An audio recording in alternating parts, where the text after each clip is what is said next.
जी हाँ दोस्तों, ये हमारा महासंग्राम वीडियो होने वाला है semester 3 minor paper 1B sociology यानी समाजशास्त्र का। और इसमें जो इम्पोर्टेंट क्वेश्चन है, फालतू का एक भी क्वेश्चन नहीं, जो आपके एग्जाम में आएगा बस और बस वही क्वेश्चन को हम यहाँ पर देखने वाले हैं और सभी का आंसर भी बताएंगे। और इस वीडियो का सबसे महत्वपूर्ण बात यह है दोस्तों कि इसमें जितने भी आंसर करवाया गया ना, बिल्कुल ट्रिक के साथ आसान भाषा में करवाया गया, जो एक बार देखने के बाद दोबारा देखने की जरूरत नहीं पड़ेगा। आप कम से कम एक आंसर को देख लो, उसके बाद आपको खुद ही पता चल जाएगा कि मेरे द्वारा दिया गया आंसर आसान होता है या हार्ड होता है। ठीक है, और सबसे पहले दोस्तों आप लोग अपने दोस्तों में शेयर कर दें। ठीक है, जितना आप लोग शेयर करोगे उतना ही मेरा मनोबल ऊंचा होगा और उतना ही मैं क्या करूँगा, आप लोगों के लिए वीडियो बनाऊंगा। ठीक है, तो देखिए दोस्तों, इसमें मैंने आपको कितना इंपॉर्टेंट क्वेश्चन बताया। देखो, 1 से लेकर के मैंने यहाँ पर आप लोगों को 9 इंपॉर्टेंट क्वेश्चन बताया जो 15 मार्क्स का है। 1 से लेकर के 9 तक मैंने बताया जो 15 मार्क्स का लॉन्ग टाइप्स क्वेश्चन। बाकी शॉर्ट टाइप्स क्वेश्चन में मैंने ये सारा क्वेश्चन बता रखा है, ये सभी का हम आंसर करने वाले हैं। ठीक है, चलो एक एक करके हम लोग करते हैं। सबसे पहला क्वेश्चन है कि भारतीय समाज की प्रमुख विशेषताओं की व्याख्या करें। या तो फिर क्वेश्चन दे दे कि समाज क्या है, इसकी प्रमुख विशेषता का वर्णन करें। हो सकता है भारतीय जोड़ दे भी सकता है या नहीं भी जोड़ सकता है। तो क्वेश्चन कितना प्रकार से आ सकता है, भारतीय समाज की प्रमुख विशेषता, या तो सिर्फ समाज क्या है इसकी विशेषता, या तो फिर ग्रामीण समाज की प्रमुख विशेषता, ऐसे भी दिया जा सकता है। ठीक है, तो समाज से कोई भी क्वेश्चन आ जाए, आंसर आपको ऐसा ही लिखना है। एक आपका 5 मार्क्स में भी ऐसा ही क्वेश्चन है, यहाँ पर देखिए समाज क्या है, तो भी इसमें भी वैसा ही आंसर यही वाला आपको डाल देना, यही वाला। ठीक है, तो चलिए आंसर को देखते हैं। पहले देखते हैं कि समाज है क्या। तो इससे पहले ही मैं आपको बता देना चाहता हूँ कि समाज क्या होता है। देखिए, समाज क्या होता है ना, समाज का निर्माण 2 या 2 से अधिक लोग जब मिल जाते हैं ना, तभी समाज बनता है। एक लोग से समाज नहीं बन सकता है। अब बात रह गई कि जब 2 लोग मिल जाते हैं तो समाज बन जाते हैं, तो भी समाज नहीं बनते हैं। अगर मान लो हम और आप मिल गए तो क्या समाज बन जाएगा? नहीं बनेगा। जब तक आप में और हम में एक संबंध नहीं बनेगा ना, एक फ्रेंडशिप नहीं बनेगा ना, तब तक समाज नहीं होता है। तो 2 या 2 से अधिक व्यक्तियों का समूह समाज नहीं होता है कि 2 या 2 से अधिक व्यक्ति मिल गया तो समाज बन गया। नहीं, उसके बीच जो संबंध होता है, दोस्ती होता है, वो हमारा समाज होता है। ठीक है, तो ये सोशियोलॉजी का पार्ट है, समाजशास्त्र का पार्ट है। तो समाज का अर्थ क्या है?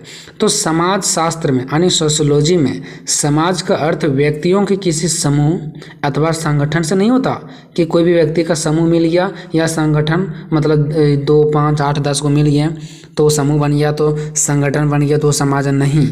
बल्कि व्यक्तियों के बीच पाए जाने वाले संबंधों की व्यवस्था को ही हम समाज कहते हैं कि उनके बीच क्या संबंध है व्यक्तियों के बीच। जब तक वो मिल जाएंगे समाज नहीं बनता है। हमारा समाज ही रहता तो क्या उसमें सिर्फ लोग मिल जाते हैं तो समाज बन जाता? नहीं, उसमें बहुत सारे नियम कानून रहते हैं, संबंध होता है सबके साथ, कब क्या करना है नहीं करना है। सबके जितने भी समाज में बैठते हैं सबके बीच में एक संबंध जुड़ा रहता है। अब कोई अगला भी व्यक्ति आएगा तो क्या उस समाज में चल जाएगा? ऐसा तो होता नहीं है। क्यों? क्योंकि उससे संबंध नहीं है। ठीक है, तो हम लोग जितना में संबंध रहता है वही लोग हम लोग वहाँ बैठ के मीटिंग करते हैं, ना कि कोई दूसरा कभी आकर के शामिल हो गया तो समाज बन गया। अगर 5 लोग खड़े हैं, एक और कोई आ गया, क्या ये समाज बन जाएगा? नहीं, ऐसा नहीं होता है। हम लोग मार्केट जाते हैं, एक जगह 10 लोग मिल जाते हैं, क्या वो समाज बन जाएगा? नहीं बनेगा। जब तक संबंध नहीं स्थापित होगा तब तक वो समाज नहीं होता है। अब देखिए समाज की परिभाषा, तो अलग अलग विद्वानों जो थे ना, वह समाज शास्त्रियों, देखो अलग अलग समाज शास्त्रियों का मतलब क्या हो गया? अलग अलग लोग, अलग अलग विद्वान। तो अलग अलग विद्वानों ने समाज का अलग अलग परिभाषा दिया है। तो कौन कौन परिभाषा दिया है? तो देखिए, पहला है गिडिंग्स। गिडिंग्स के अनुसार, एक गिडिंग्स व्यक्ति का नाम है जो समाज को अलग तरीक़ा से डिफाइन किया है। तो उसके अनुसार से देख लेते हैं। हम 3 विचारक दिए हैं, 3 व्यक्ति को बताए हैं, 3 व्यक्ति को चुने हैं जो डिफिनेशन दिया है। आप 2 का भी लिखेंगे तो भी ठीक है, लेकिन 1 का नहीं, कम से कम 2।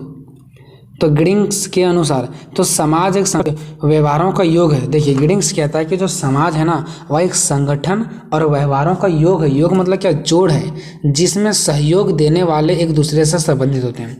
इसने कहा कि समाज जो होता है वो संगठन और व्यवहारों का योग है, जोड़ है, जिसमें क्या करता है ना, सहयोग देने वाले, जो भी व्यक्ति सहयोग देता है समाज में, उसके बीच में क्या होता है? पारस्परिक संबंध होता है।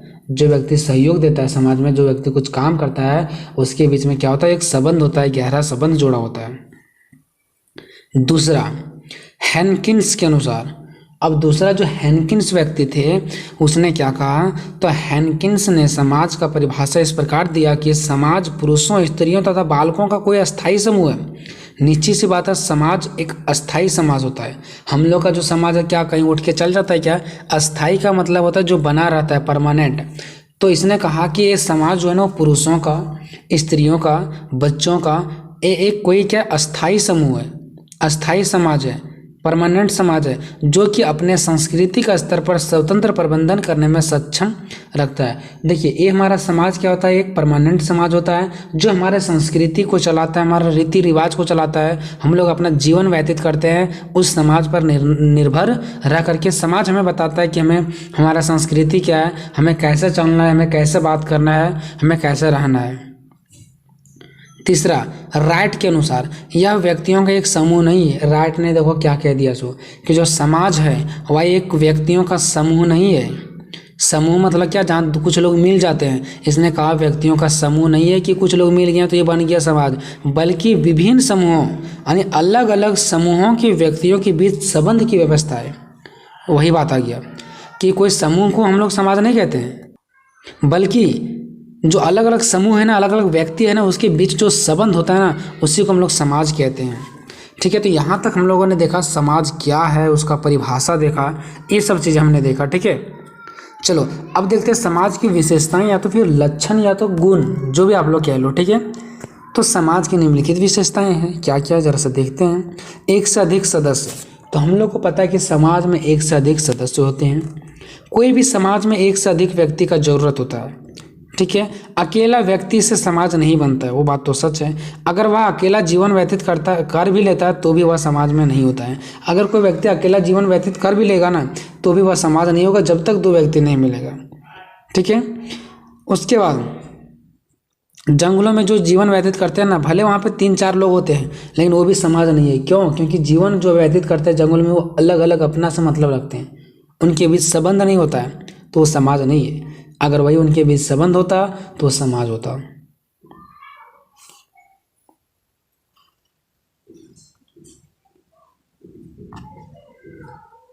दूसरा, समाज में समानता और असमानता। समानता मतलब सभी को समान अधिकार और असमानता मतलब सबको समान अधिकार नहीं। तो समाज में समानता और असमानता दोनों ही देखने को मिलता है। ये दोनों समाज के लिए महत्वपूर्ण होते हैं। देखो, समाज में समानता भी होना बहुत ज़रूरी है और असमानता होना भी बहुत ज़रूरी है। दोनों एक समाज में अपना अपना महत्व है, दोनों का समाज में क्या है, अपना अपना महत्व है।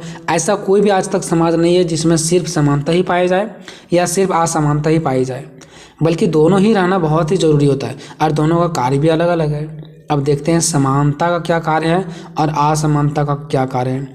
समानता जब होगा तब तक उनका संबंध एक दूसरे से जुड़ेगा नहीं। निश्चित सी बात है कि एक दूसरे से अगर जोड़ना है, एक दूसरे का रिलेशन बनाना है तो तभी एक दूसरे से दोस्ती होगा जब वो हमारे दोनों के बीच संबंध समानता का अधिकार हो, समान अधिकार हो उन लोगों को। और ऐसे स्थिति में समाज का निर्माण भी हो सकता है, बहुत ही अच्छे से समाज का निर्माण होता है। बट असमानता की अगर बात करें तो समाज में समानता के साथ साथ भिन्नता भी पाई जाती है, मतलब असमानता भी पाई जाती है। बहुत ही से ऐसी स्थितियां आती है जिसमें समाज में भिन्नता देखा जाता है। बहुत सारे समाज में ऐसा चीज़ें देखने को मिलेगा जो वो कुछ बोलेगा, ये कुछ बोलेगा, मतलब असमानता देखने को मिलता है। ठीक है, समाज में बहुत सारा ऐसा आपको देखने को मिलेगा जो असमानताओं को सिंबल करता है, असमानता को दिखाता है, लड़ाई झगड़ा। ठीक है, अब तीसरा देखते हैं, समाज में सहयोग और संघर्ष। समाज में ऐसे भी व्यक्ति होते हैं जो कुछ लोग सहयोग करते हैं, तो कुछ लोग ऐसे होते हैं जो संघर्ष करवा देते हैं, लड़ाई झगड़ा करवा देते हैं। तो समाज में 2 प्रकार का शक्तियाँ होती है। पहला सहयोग शक्ति होता है, दूसरा सहयोग संघर्ष शक्ति। मतलब पहला ऐसा व्यक्ति होता है जिसके पास सहयोग करने की शक्ति होती है, तो दूसरा ऐसे व्यक्ति होते हैं जिसको संघर्ष करने की शक्ति होता है। अब देखते हैं सहयोग। प्रत्येक कार्य या उद्देश्य में सफलता का आधार सहयोग से ही होता है। अगर कोई भी सफलता पाना है तो सहयोग के बिना नहीं होगा। हर लक्ष्य को प्राप्त करने के लिए सहयोग ही चाहिए, सहयोग का ही जरूरत होता है। किसी भी कार्य का कितना विकास होगा इसका निर्णय सहयोग ही करता है। अगर कोई भी चीज़ में सहयोग करेंगे तो काम वो डेफिनेटली आगे बढ़ेगा, अगर नहीं सहयोग करेंगे तो काम आगे नहीं बढ़ेगा। चलते हैं संघर्ष की ओर। समाज में सहयोग के साथ साथ संघर्ष भी देखने को मिलता है। जैसे लोगों का विचार अलग है, जाति धर्म इत्यादि को लेकर के अलग अलग संघर्ष लड़ाइयाँ भी होते रहती है। चलते हैं नेक्स्ट क्वेश्चन चौथा की ओर। हम चौथा को यहाँ पे एक्सप्लेन नहीं किए हैं, आपको एक्सप्लेन कर लेना है, ठीक है। जगह नहीं था, मैंने नहीं लिखा। चौथा पॉइंट आपको देखिए यहाँ पे आप लोगों ने कैसे किया। तीसरा में समाज में सहयोग या संघर्ष, फिर इसका डिफिनेशन नीचे लिख दिया, समाज में दो प्रकार का शक्तियाँ होती है। वैसे ही चौथा में आपको हेडिंग में लिखना है समाज सदैव परिवर्तनशील होता है, और नीचे लिखना है कि समाज चाहे वो कैसा भी समाज हो हमेशा परिवर्तनशील होता है। क्यों? क्योंकि समाज में आज जो नियम कानून हो सकता है कल बदल भी जाएगा, क्योंकि दिन प्रतिदिन लोगों का विचार भी बदलते जाता है, समय और स्थिति के अनुसार से लोगों का रहन सहन भी बदलता है। तो इस सिचुएशन में समाज भी क्या होते रहता है, हमेशा बदलते रहता है। पांचवा, समाज अमूर्त है। अमूर्त का मतलब होता है जिसे ना छुआ जा सके ना महसूस किया जा सके। तो समाज भी एक ऐसा ही होता है, अमूर्त की जैसा होता है, जिसे ना तो हम छू सकते हैं और ना ही इसे हम महसूस कर सकते हैं, ठीक है। ना ही इसे हम छू सकते हैं, यानी ना ही स्पर्श कर सकते हैं, ना ही हम इसे महसूस कर सकते हैं, ठीक है।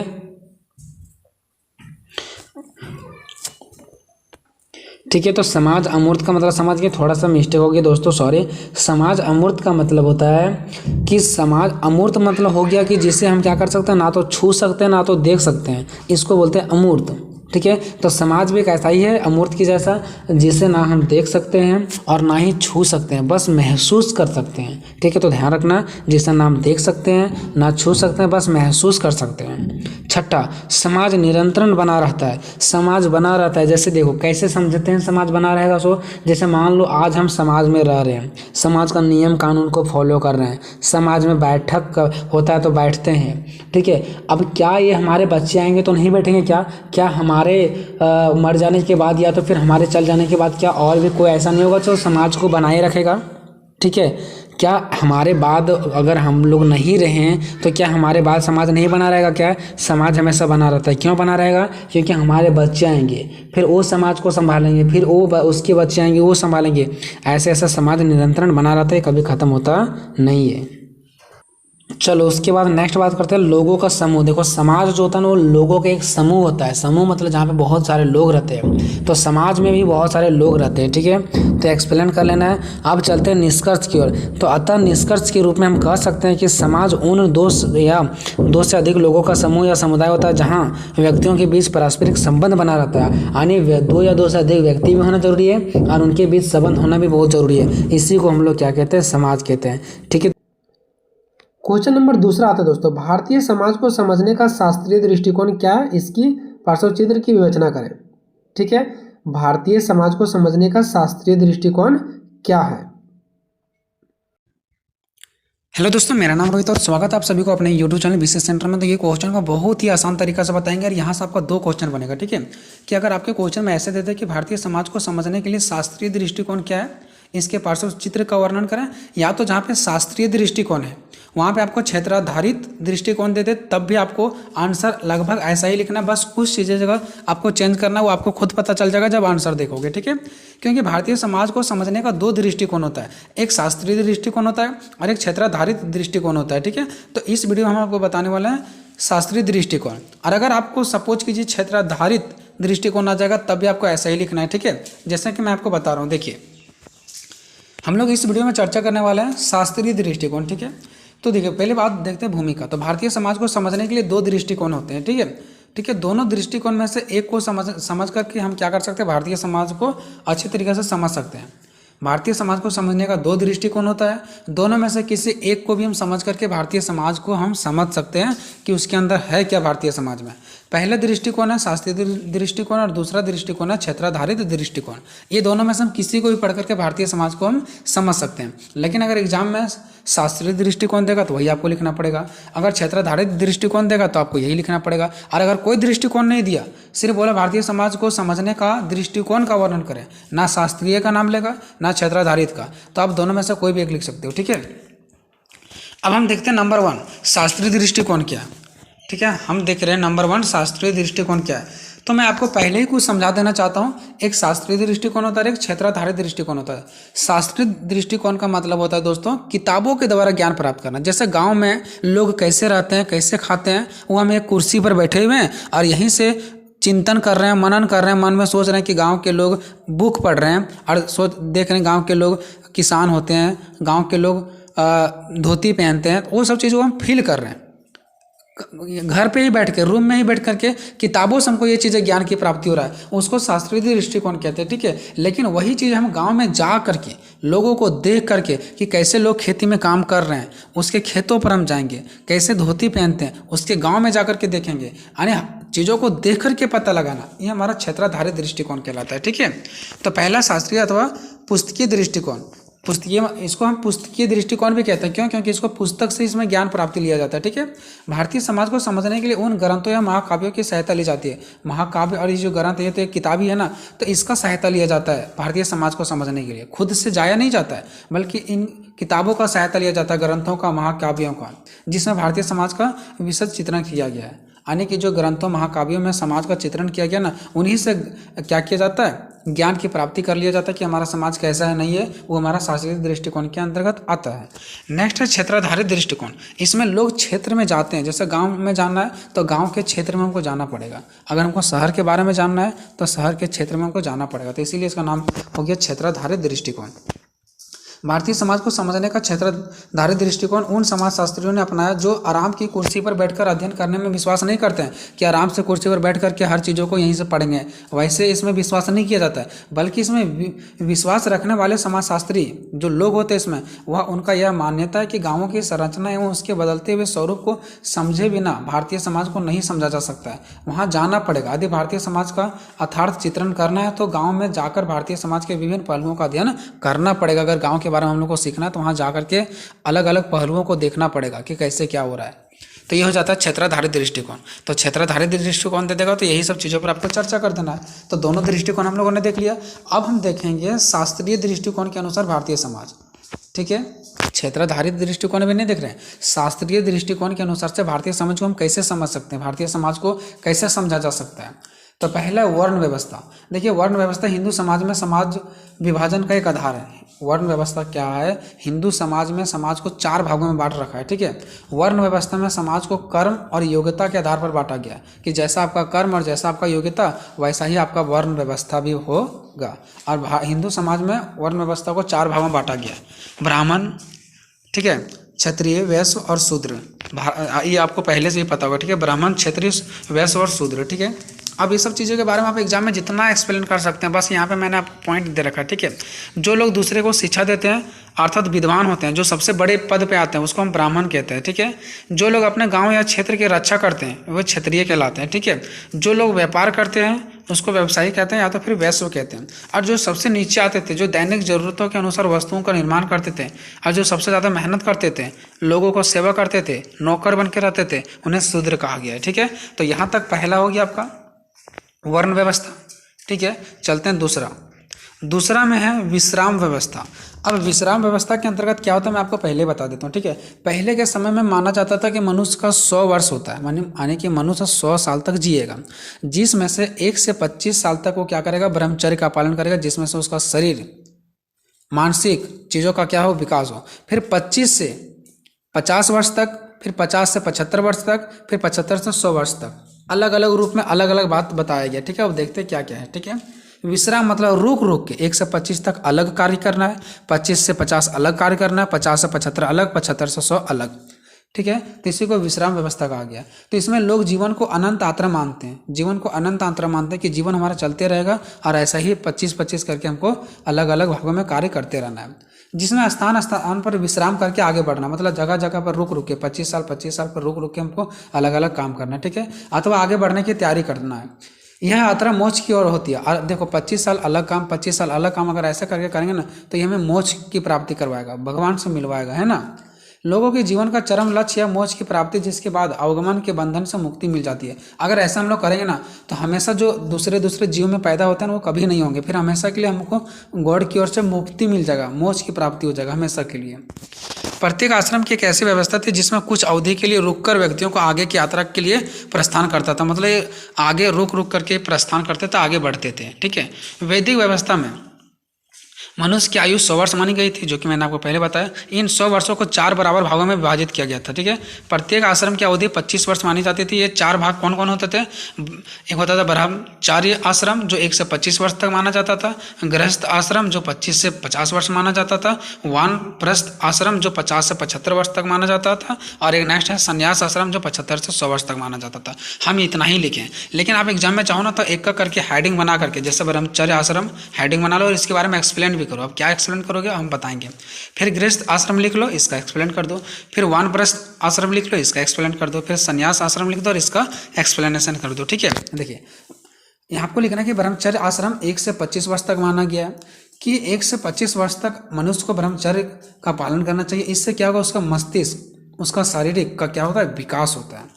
उसके बाद फिर 25 से 50 वर्ष तक गृहस्थ आश्रम माना गया, कि 25 से 50 तक आपको अपना मतलब गृहस्थ में रहना है, घर परिवार को देखना है, बच्चों को देखना है, अपने बीवियों को देखना है और उसके साथ रहना है, ठीक है, गृहस्थ परिवार में। उसके बाद वानप्रस्थ आश्रम में 50 से 75 वर्ष तक। जब ये बाल क्या हो जाते हैं? पक जाते हैं, तो मनुष्य को वानप्रस्थ प्राप्त कर लेना चाहिए। वो सब कुछ छोड़ करके कहाँ चल जाना चाहिए?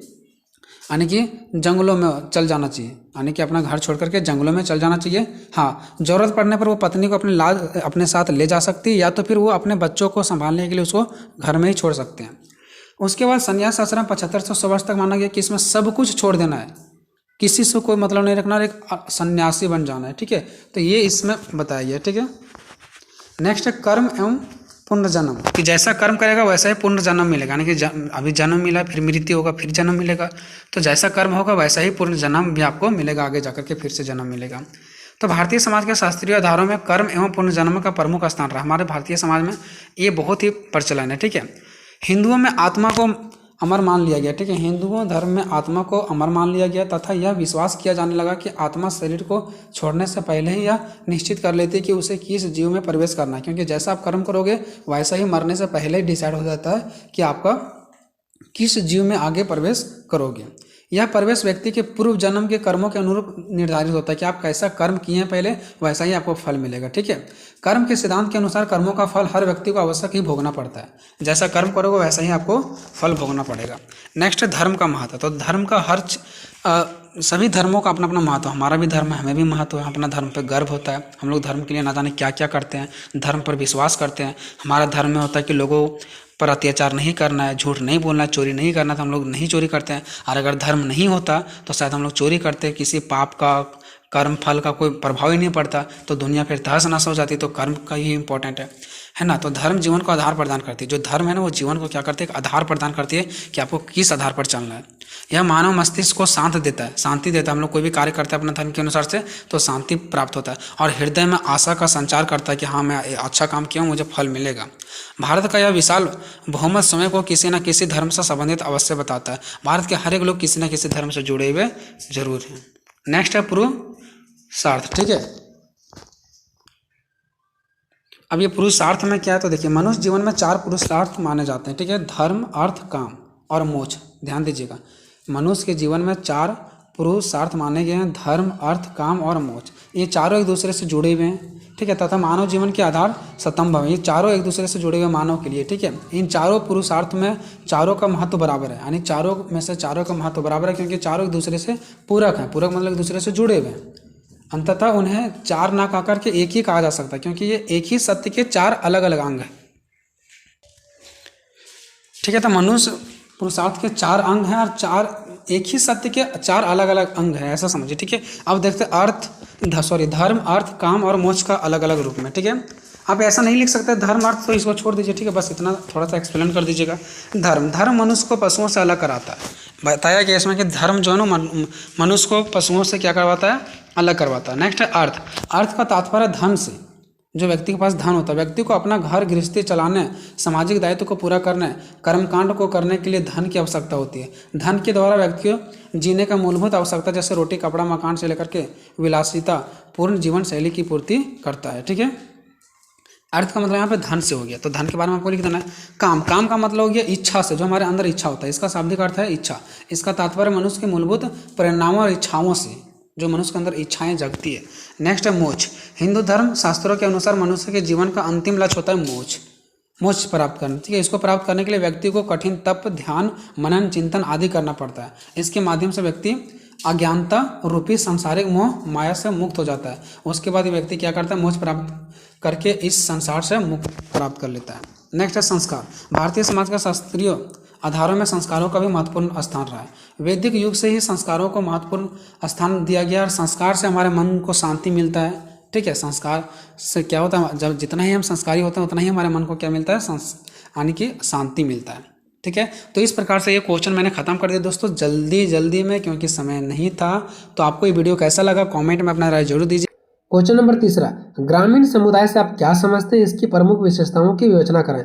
या तो ग्रामीण समुदाय नहीं देगा, हो सकता है दे दे सिर्फ समुदाय से आप क्या समझते हैं, ग्रामीण समुदाय से आप क्या समझते हैं, या भारतीय समुदाय से आप क्या समझते हैं, ऐसे भी दिया जा सकता है। आपको घबराना बिल्कुल नहीं है। समुदाय क्या है, जहाँ पे 10 लोग हम लोग मिल जाते हैं, 7 लोग मिल जाते हैं, उससे हमारा समूह बनता है और समूहों से समुदाय बनता है। अब मान लो कि कहीं भी हम रास्ते में जा रहे हैं, हम लोग 7 कोई और एक जगह बैठ गए और विचार कर रहे हैं, तो हमारा समूह हो गया। लेकिन समुदाय भी वैसा ही होता है, जहाँ पे हम लोग 7 कोई 10 कोई एक पूरा मतलब गांव का या तो फिर एक टोला का हम लोग क्या करते हैं, वहाँ पे जाकर के बैठते हैं, ठीक है। लेकिन समूह का मतलब होता है कहीं भी अगर हम 7-8 कोई बैठे हुए हैं तो वो समूह कहलाता है, कहीं भी। लेकिन समुदाय का एक फिक्स जगह होता है। हम अपने ग्रामीण में या अपने टोला मोहल्ले में हम लोग जहाँ पे निश्चित जो फिक्स जगह बना रहता है कि अगर आज आपके साथ किसी भी तरीक़े से आप बात करना, कोई मुद्दे पर बात करना कि हमारे गांव में क्या होना चाहिए, तो फिर हमारे मोहल्ले में क्या होना चाहिए, क्या नहीं होना चाहिए, इस पर जो विचार करना, तो हम लोग एक फिक्स जगह जहाँ बना रहता है वहीं पे हम लोग जाते हैं। तो समुदाय एक फिक्स जगह होता है, समूह फिक्स जगह नहीं होता है। और समुदाय भवन भी होता है, आप लोग जानते होंगे, जहाँ पे घर की जैसा बना रहता है, ठीक है। और वहाँ पे हम लोग जाके बैठते हैं, धूप छाया पानी वगैरह से बचने के लिए, ठीक है। और वहाँ पे बैठ के बात करते हैं, तो वही हमारा समुदाय होता है। तो बहुत ही आसान है, आपको तुरंत समझ में आ जाएगा। बस वीडियो को एक बार देखना है। चैनल पर नए हैं तो सब्सक्राइब करके वीडियो को लाइक कर दीजिए और दोस्तों में शेयर कर दीजिए। देखिए, सबसे पहले समझते हैं समुदाय का अर्थ। तो समुदाय शब्द को अंग्रेजी में कम्युनिटी कहते हैं, ठीक है। इसको अंग्रेजी में क्या कहते हैं, कम्युनिटी कहते हैं। और इस शब्द का निर्माण 2 शब्द से मिलकर बना है, ठीक है। कॉम और मुनिस से मिलकर बना है। कॉम प्लस मुनिस अगर दोनों को मिला देंगे तो हो जाएगा कम्युनिटी, जिसको हिंदी में कहते हैं समुदाय। ये तो इस शब्द का बात हो गया, जिसमें कॉम का अर्थ होता है एक साथ और मुनिस का अर्थ होता है सेवा करना, मतलब एक साथ सेवा करना। अब एक साथ सेवा करने का मतलब क्या हो गया, अगर 7-8 कोई हम लोग समुदाय में बैठे हुए हैं, तो अगर हमारे ऊपर कोई विपत्ति होता है तो हमारे सभी लोग मिल के सेवा करते हैं। अगर उसके ऊपर कोई प्रकार का कोई प्रॉब्लम होता है तो सभी लोग मिल के सेवा करते हैं। यही होता है ना समुदाय में बैठने का फायदा, ठीक है। तो एक साथ सभी लोग क्या करते हैं, सेवा करते हैं, एक साथ सभी लोग कार्य करते हैं, ठीक है। एक जैसा, ये नहीं कि वो अलग कार्य कर रहा था हम अलग करते हैं। समुदाय में सभी लोग एक ही जैसा कार्य करते हैं, ठीक है। चलिए, अब इस प्रकार समुदाय का अर्थ एक साथ सेवा करना है। इस प्रकार हम कह सकते हैं कि समुदाय का अर्थ क्या है, एक साथ सेवा करना। अर्थात व्यक्तियों का ऐसा समूह मतलब जहाँ पे लोग मिलकर बैठते हैं, यानी व्यक्तियों का ऐसा समूह जिसमें परस्पर मिलकर रहने की भावना होती है। मतलब व्यक्तियों का ऐसा समूह जिसके अंदर ये भावना हो कि हमें मिलकर रहना है। छल कपट की भावना तो वहाँ पे समुदाय नहीं बनेगा, है ना। तो ऐसी भावना, ऐसे समूह जिसमें लोगों को मिलकर रहने की भावना होती है तथा परस्पर सहयोग द्वारा अपने अधिकारों का उपयोग करते हैं, तथा एक दूसरे का सहयोग करते हैं और सहयोग द्वारा अपने अधिकार का उपयोग करते हैं। एक दूसरे का सहयोग करते हैं और अधिकार का उपयोग करते हैं। अब ये नहीं कि किसी को मार देते हैं, कुछ भी करते हैं, अपने अधिकार का प्रयोग उसी तरीक़ा से करते हैं ताकि एक दूसरे का सहयोग हो। ये नहीं कि एक दूसरे के प्रति बुरा हो और सिर्फ मेरा ही फायदा हो। ऐसा अधिकार का प्रयोग करते हैं, ठीक है। यानी ऐसा कार्य करते हैं जिससे सभी लोगों का क्या हो, फायदा हो, दूसरे का कोई नुकसान नहीं हो। तो इसे हम लोग समुदाय कहते हैं। अर्थात व्यक्तियों का ऐसा समूह जिसमें परस्पर लोग मिलकर रहने की भावना हो और एक दूसरे का सहयोग करने की भावना हो, उसको हम लोग क्या बोलते हैं, समुदाय कहते हैं, ठीक है। दोस्तों, ये समझ में आ गया। अगर हम सरल शब्दों में कहें तो जब किसी समूह, चाहे वह समूह छोटा हो या समूह बड़ा हो, कि सभी सदस्य इस प्रकार साथ साथ रहते हो, उनका ऐसा रहना कि किसी विशेष योजना या स्वार्थ को लेकर नहीं हो, बल्कि उनमें सामान्य जीवन की आधारभूत बातें हो, उसे समूह को हम क्या कहते हैं, समुदाय के नाम से जानते हैं। देखिए, मैं आपको समझाते हैं।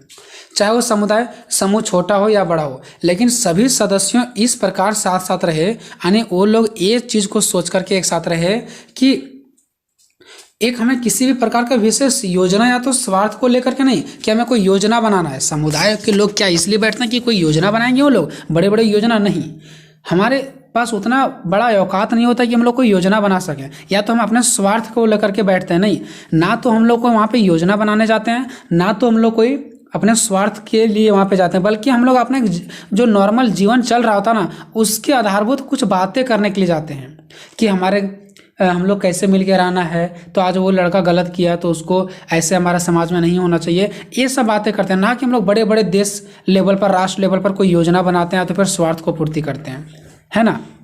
तो वही यहाँ पे बताया गया कि वह समुदाय चाहे वो छोटा हो चाहे बड़ा हो, है ना, सदस्य इस प्रकार के साथ रहते हैं, यानी कि चाहे वो छोटा हो चाहे बड़ा हो, और इस प्रकार सोच करके वो साथ रहता है कि हमें कोई विशेष योजना स्वार्थ की पूर्ति नहीं करना है, बल्कि एक सामान्य जीवन के आधारभूत बातें करना है, सामान्य जीवन के बारे में कुछ बातें करना है। तो उस समूह को और इस प्रकार के सोचने वाले समूह को समुदाय के नाम से जानते हैं।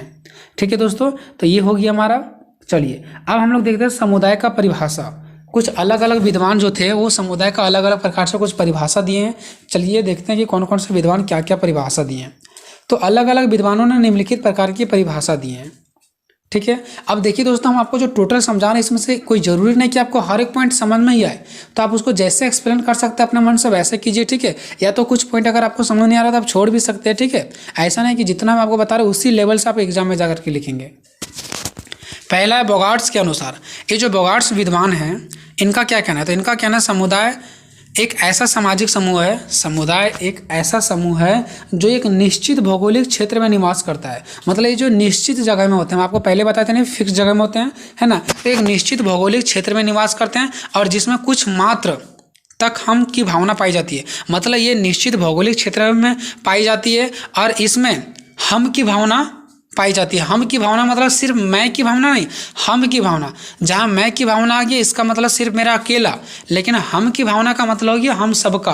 तो ये एक निश्चित भौगोलिक क्षेत्र में पाई जाती है और इसमें हम की भावना भी पाई जाती है। ये कहना है बोगार्ट्स के अनुसार। ठीक है, दूसरा आगबर्न के अनुसार। आगबर्न का क्या कहना है, तो इनका कहना है कि एक सीमित क्षेत्र के अंदर रहने वाले सामाजिक जीवन के पूर्ण संगठन को समुदाय कहा जाता है। इनका ये कहना है कि एक सीमित क्षेत्र के अंदर, ऐसा थोड़ी ना कि एक ही समुदाय से पूरा संसार चलता, नहीं, एक सीमित क्षेत्र के अंदर, मान लो कि हमारा एक मोहल्ला है, उसी सीमित क्षेत्र के अंदर हम लोग जितने भी सारे रहने वाले हैं उस सामाजिक जीवन के पूर्ण संगठन को, पूर्ण संगठन मतलब एकता रहना, एक साथ संगठित रहना, है ना, तो सामाजिक जीवन के पूर्ण संगठन को समुदाय कहा जाता है। कि जितने भी सारे हम लोग उस मोहल्ले में जितने भी सारे सामाजिक जीवन के लोग रह रहे हैं वो सभी एक साथ हम लोग संगठित रहें, यानी पूर्ण रूप से संगठित रहें, उसी को समुदाय कहा जाता है। ठीक है, मतलब एक विशेष जगह के अंदर रहने वाले सभी प्राणियों के पूर्ण संगठन को, जितने भी सारे प्राणी जीवन व्यतीत कर रहे हैं, लोग रह रहे हैं, ठीक है, वो सभी के पूर्ण संगठन को, यानी एक साथ सभी लोग पूर्ण तरीके से संगठित होते हैं। ठीक है, तो उस पूर्ण संगठन को समुदाय कहा जाता है। ठीक है, चलिए अब तीसरा देखते हैं मैकाइबर और पेज के अनुसार। ये दोनों विद्वान, मैकाइबर भी और पेज भी, दोनों का कहना है कि समुदाय सामान्य जीवन का एक क्षेत्र है। इसमें सामान्य जीवन, नॉर्मल जीवन चलता है, कोई हाई फाई लेवल का जीवन नहीं चलता है। ठीक है, सामान्य जीवन का एक क्षेत्र है। वहीं आप लोग देखते होंगे कि बड़े बड़े नेता लोग क्या करते हैं, मीटिंग करते हैं बड़े बड़े भवन में, तो वहाँ पे सामान्य जीवन की बात नहीं चलती, वो एक राष्ट्र लेवल पर बातें चलती है। लेकिन यहाँ पे समुदाय में एक सामान्य जीवन का क्षेत्र है, सामान्य जीवन पर ही बातचीत किया जाता है। तो ये हो गया दोस्तों इसका परिभाषाएं। अब हम लोग देखते हैं समुदाय की विशेषताएं। या तो क्वेश्चन में अगर ऐसे दे दे समुदाय की तत्व के बारे में, तब भी सेम आपको लिखना है। ठीक है, तो समुदाय की विशेषताएं को देखते हैं। तो समुदाय की विशेषताएं निम्नलिखित है। देखते हैं कि समुदाय की क्या क्या विशेषताएं हैं, समुदाय से क्या क्या फायदा होती है। तो देखिए, पहला निश्चित भूभाग। भूभाग का मतलब एरिया, जगह, जमीन। मतलब समुदाय का ना एक निश्चित भूभाग, एक निश्चित जगह होती है। ठीक है, देखिए समुदाय के लिए एक निश्चित भूभाग या क्षेत्र का होना अति आवश्यक है। ठीक है, क्योंकि ये फिक्स जगह पे होती है, आपको मैंने पहले बता दिया। तो समुदाय के लिए एक फिक्स जगह होना अति आवश्यक है। ठीक है, ज़्यादातर समुदाय एक निश्चित स्थान पर ही बसे होते हैं। ज़्यादातर जो समुदाय होते हैं वो एक निश्चित जगह पर ही बसे हुए रहते हैं। ठीक है, जो भवन नहीं बना रहता सामुदायिक भवन, एक निश्चित भूभाग पर रहने से उसमें एकता व संगठन की काफ़ी दृढ़ता बढ़ जाती है। मतलब अगर एक जगह होती है ना तो उसमें एकता की भावना और संगठन, यानी कि इकट्ठा होने की, लोगों की इकट्ठा होने की काफ़ी दृढ़ बढ़ जाती है। अब पता ही नहीं चलेगा कहाँ बैठना, नहीं बैठना, कहाँ क्या बात करना है। तो इससे लोगों की एकता नहीं बनता है और लोगों में जो संगठन, एक साथ इकट्ठा होने की जो जज्बा होती है ना, वो विचार खत्म हो जाती है। लेकिन वही अगर एक जगह फिक्स होती है ना तो इससे लोगों में एकता की भी भावना उत्पन्न होती है और संगठन होने की भी विचार आती है। दूसरा समुदाय व्यक्तियों का समूह है। जो समुदाय ना वो व्यक्तियों का समूह है। क्यों? क्योंकि व्यक्ति का समूह ही तो से मिलकर समुदाय बनता है ना, जहाँ पे लोग इकट्ठा होते हैं, एक साथ बैठते हैं, विचार करते हैं, वही तो समुदाय है ना। तो समुदाय क्या है? व्यक्तियों का समूह है।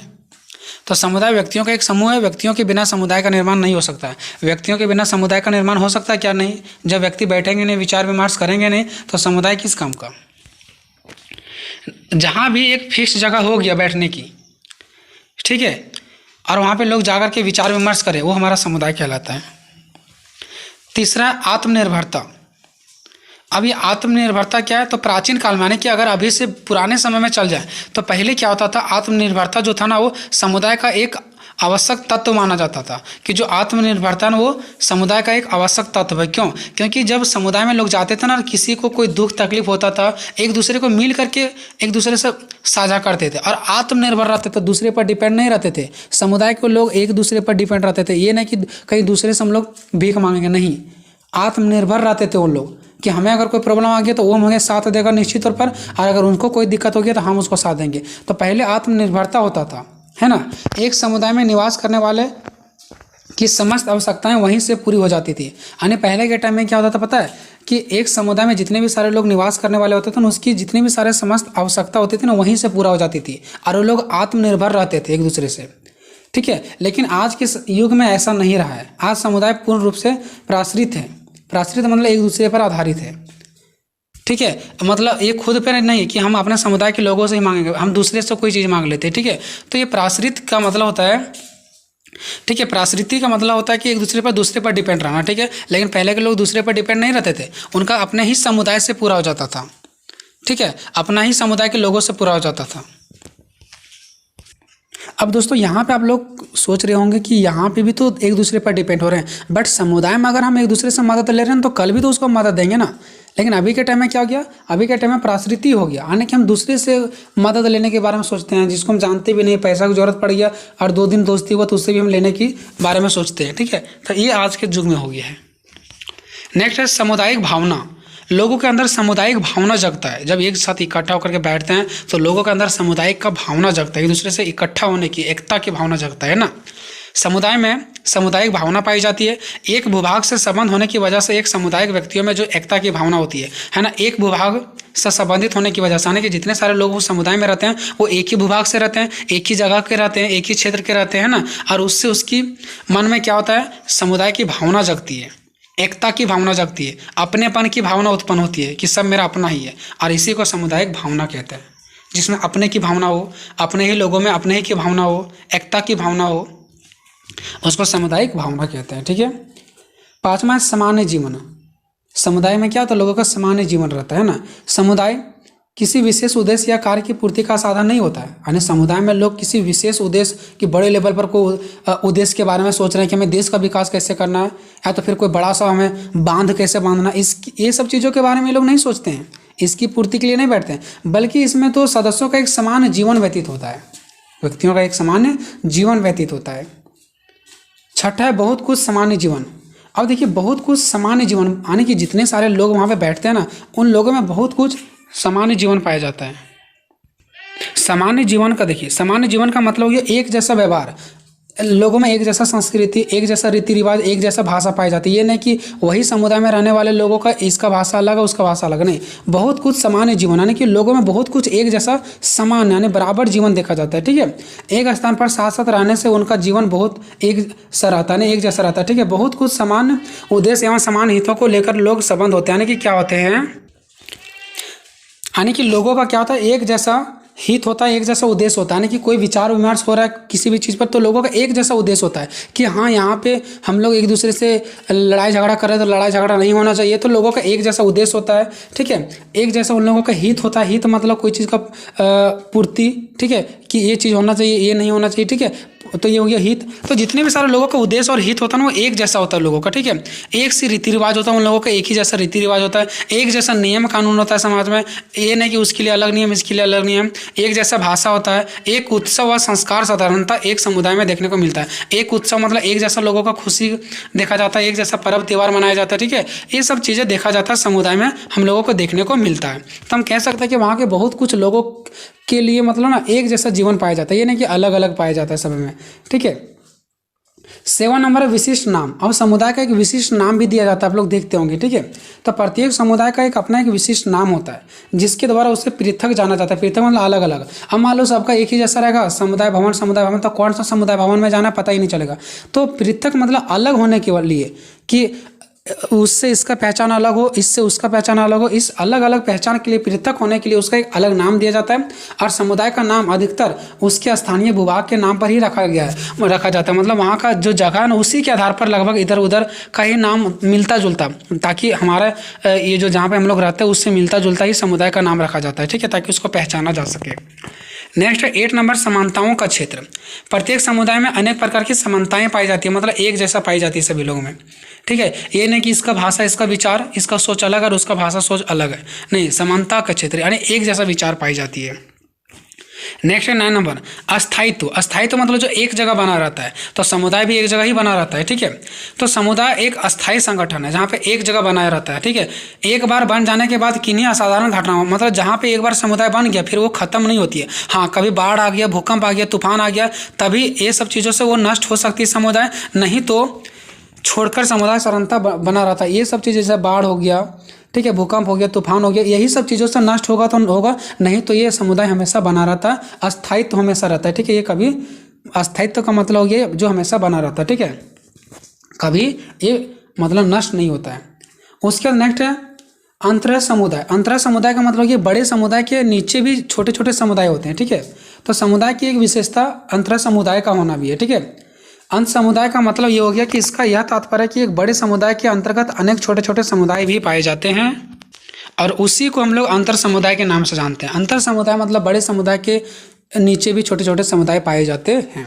तो ये हम लोगों ने देखा दोस्तों समुदाय की विशेषताएं और समुदाय का अर्थ हम लोगों ने देखा, ठीक है। तो क्वेश्चन किसी भी तरीके से घुमा करके दे दे समुदाय का अर्थ, परिभाषा और विशेषता, या तो समुदाय से आप क्या समझते हैं इसके तत्वों का वर्णन करें, किसी भी प्रकार से दे दे, क्वेश्चन का आंसर आपको सेम डालना है, मार्क्स आपको अच्छे मिलेंगे, ठीक है। क्वेश्चन नंबर 4, जनजातियों की प्रमुख समस्या क्या है, इन्हें दूर करने के लिए क्या क्या उपाय किए गए हैं, या तो जनजातीय क्या है, इसकी प्रमुख विशेषता, ऐसे भी दिया जा सकता है। हेलो दोस्तों, तो ये देखो जो ये क्वेश्चन आपको स्क्रीन पर दिख रहे हैं, क्वेश्चन इंपॉर्टेंट है, ठीक है। और ये क्वेश्चन सिर्फ आपको एक ही क्वेश्चन में हेल्प नहीं करेगा, देखो कौन कौन सा क्वेश्चन में हेल्प करेगा, ठीक है। जनजातियों की प्रमुख समस्या क्या है, अगर ऐसे दे देता है तो भी आपको यही आंसर डालना है, ठीक है। और इसी आंसर को पढ़ने के बाद आपको एक और क्वेश्चन में हेल्प मिलेगा कि अगर क्वेश्चन ऐसे दे देता है कि जनजातीय उनमें गरीबी की समस्या है, तो जनजातियों में ये जो हमारा गरीबी की समस्या, या तो फिर शोषण की जो समस्या है, या तो फिर भूमि अलगाव की समस्या, या तो फिर अशिक्षा की समस्या, अनेक जो भी आपको जनजातियों से रिलेटेड कोई भी समस्या अगर देती है तो इस क्वेश्चन को पढ़ने के बाद आपको हर एक आंसर को भी आप बना पाओगे, ठीक है। इस प्रकार से मैं इसको मॉडिफाई किया हूँ ताकि आप किसी पर भी दे दे, आपको जनजातियों से रिलेटेड कोई भी समस्या पर दे दे तो उसमें आप अच्छे तरीके से बना पाओगे, ठीक है। तो ध्यान देना कि एग्जाम में क्वेश्चन चेंज कर सकता है, जनजातियों की प्रमुख समस्या पूछ सकती है, बेरोजगारी पर पूछ सकती है, भूमि अलगाव पर पूछ सकती है, या तो फिर उनके शोषण पर पूछ सकती है, गरीबी पर पूछ सकती है, ठीक है। तो आंसर को इसको आप लोग देख लो, आपको बेटर तरीका से आप लोग अच्छे तरीके से बना करके आओगे, ठीक है। और इसमें भी आपको ज़्यादा रटना नहीं है, बस सुन लो और पॉइंट को याद रख लो, क्योंकि हम सारा आंसर पॉइंट में बताते हैं ताकि पॉइंट याद रखेगा स्टूडेंट लोग और बाकी आगे का एक्सप्लेन खुद कर देगा, ठीक है। पॉइंट का मतलब क्या होता है, जैसे मान लो कि हमने एक पॉइंट बनाया ग्रामीण इलाका, अब आपको नहीं पता कि ग्रामीण इलाका में क्या क्या होती है नहीं होती है, सो शहरी इलाका, तो शहरी इलाका में क्या होती है आपको नहीं पता है, तो बस याद रखेंगे ग्रामीण इलाका, शहरी इलाका, और इसके बाद एक्सप्लेन खुद करेंगे कि कहाँ पे ग्रामीण में क्या होती है नहीं होती, इसी प्रकार से पॉइंट बना जाता है, ठीक है। ठीक है, तो देखेंगे जनजातियों की प्रमुख समस्या क्या और इन्हें दूर करने के लिए सरकार ने क्या क्या उपाय लगाए, ठीक है। तो देखो सबसे पहले आते हैं कि जनजातियों को कई समस्या का सामना करना पड़ता है, क्योंकि उन्हें सदियों से शोषण और भेदभाव का सामना करना पड़ा है, ठीक है। और कई लोग अभी भी गरीबी में जी रहे हैं। सरकार ने उनकी स्थिति सुधारने का प्रयास किए, लेकिन अभी भी बहुत लंबा रास्ता तय करना क्या बाकी है। अब देखते हैं जनजातियों की प्रमुख समस्या निम्नलिखित है।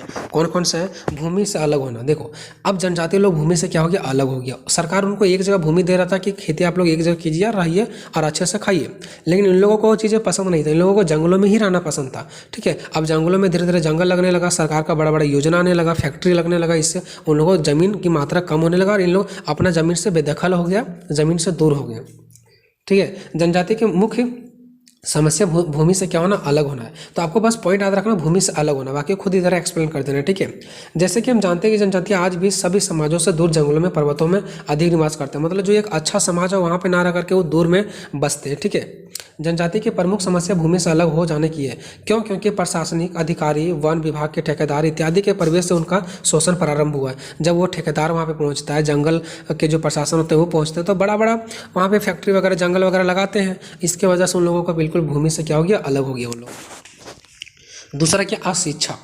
अब देखो अशिक्षा भी वहाँ पे कहाँ मिलेगा उन लोगों को, जंगल झाड़ में, ठीक है। तो जनजाति की दूसरी समस्या अशिक्षा है। जनजाति के लोग शिक्षा से काफ़ी पिछड़े हुए हैं। यह लोग अपने बच्चों को स्कूल भेजने की बजाय खेतों में काम करवाना अधिक पसंद करते हैं। यही कारण है कि भारत सरकार ने के अनेक प्रयासों के बावजूद भी यह समाज आज भी अशिक्षित है। भारत सरकार ने लाख प्रयास किए इन लोगों को शिक्षित करने का और अपने सभ्य समाज में लाने का, लेकिन इन लोगों ने कभी भी ऐसा खुद को करने का प्रयास नहीं किया, खुद को शिक्षित करने का प्रयास नहीं किया, ठीक है। पॉइंट नंबर तीसरा देखते हैं। पॉइंट नंबर तीसरा क्या, देखो पॉइंट नंबर तीसरा हमारा है गरीबी।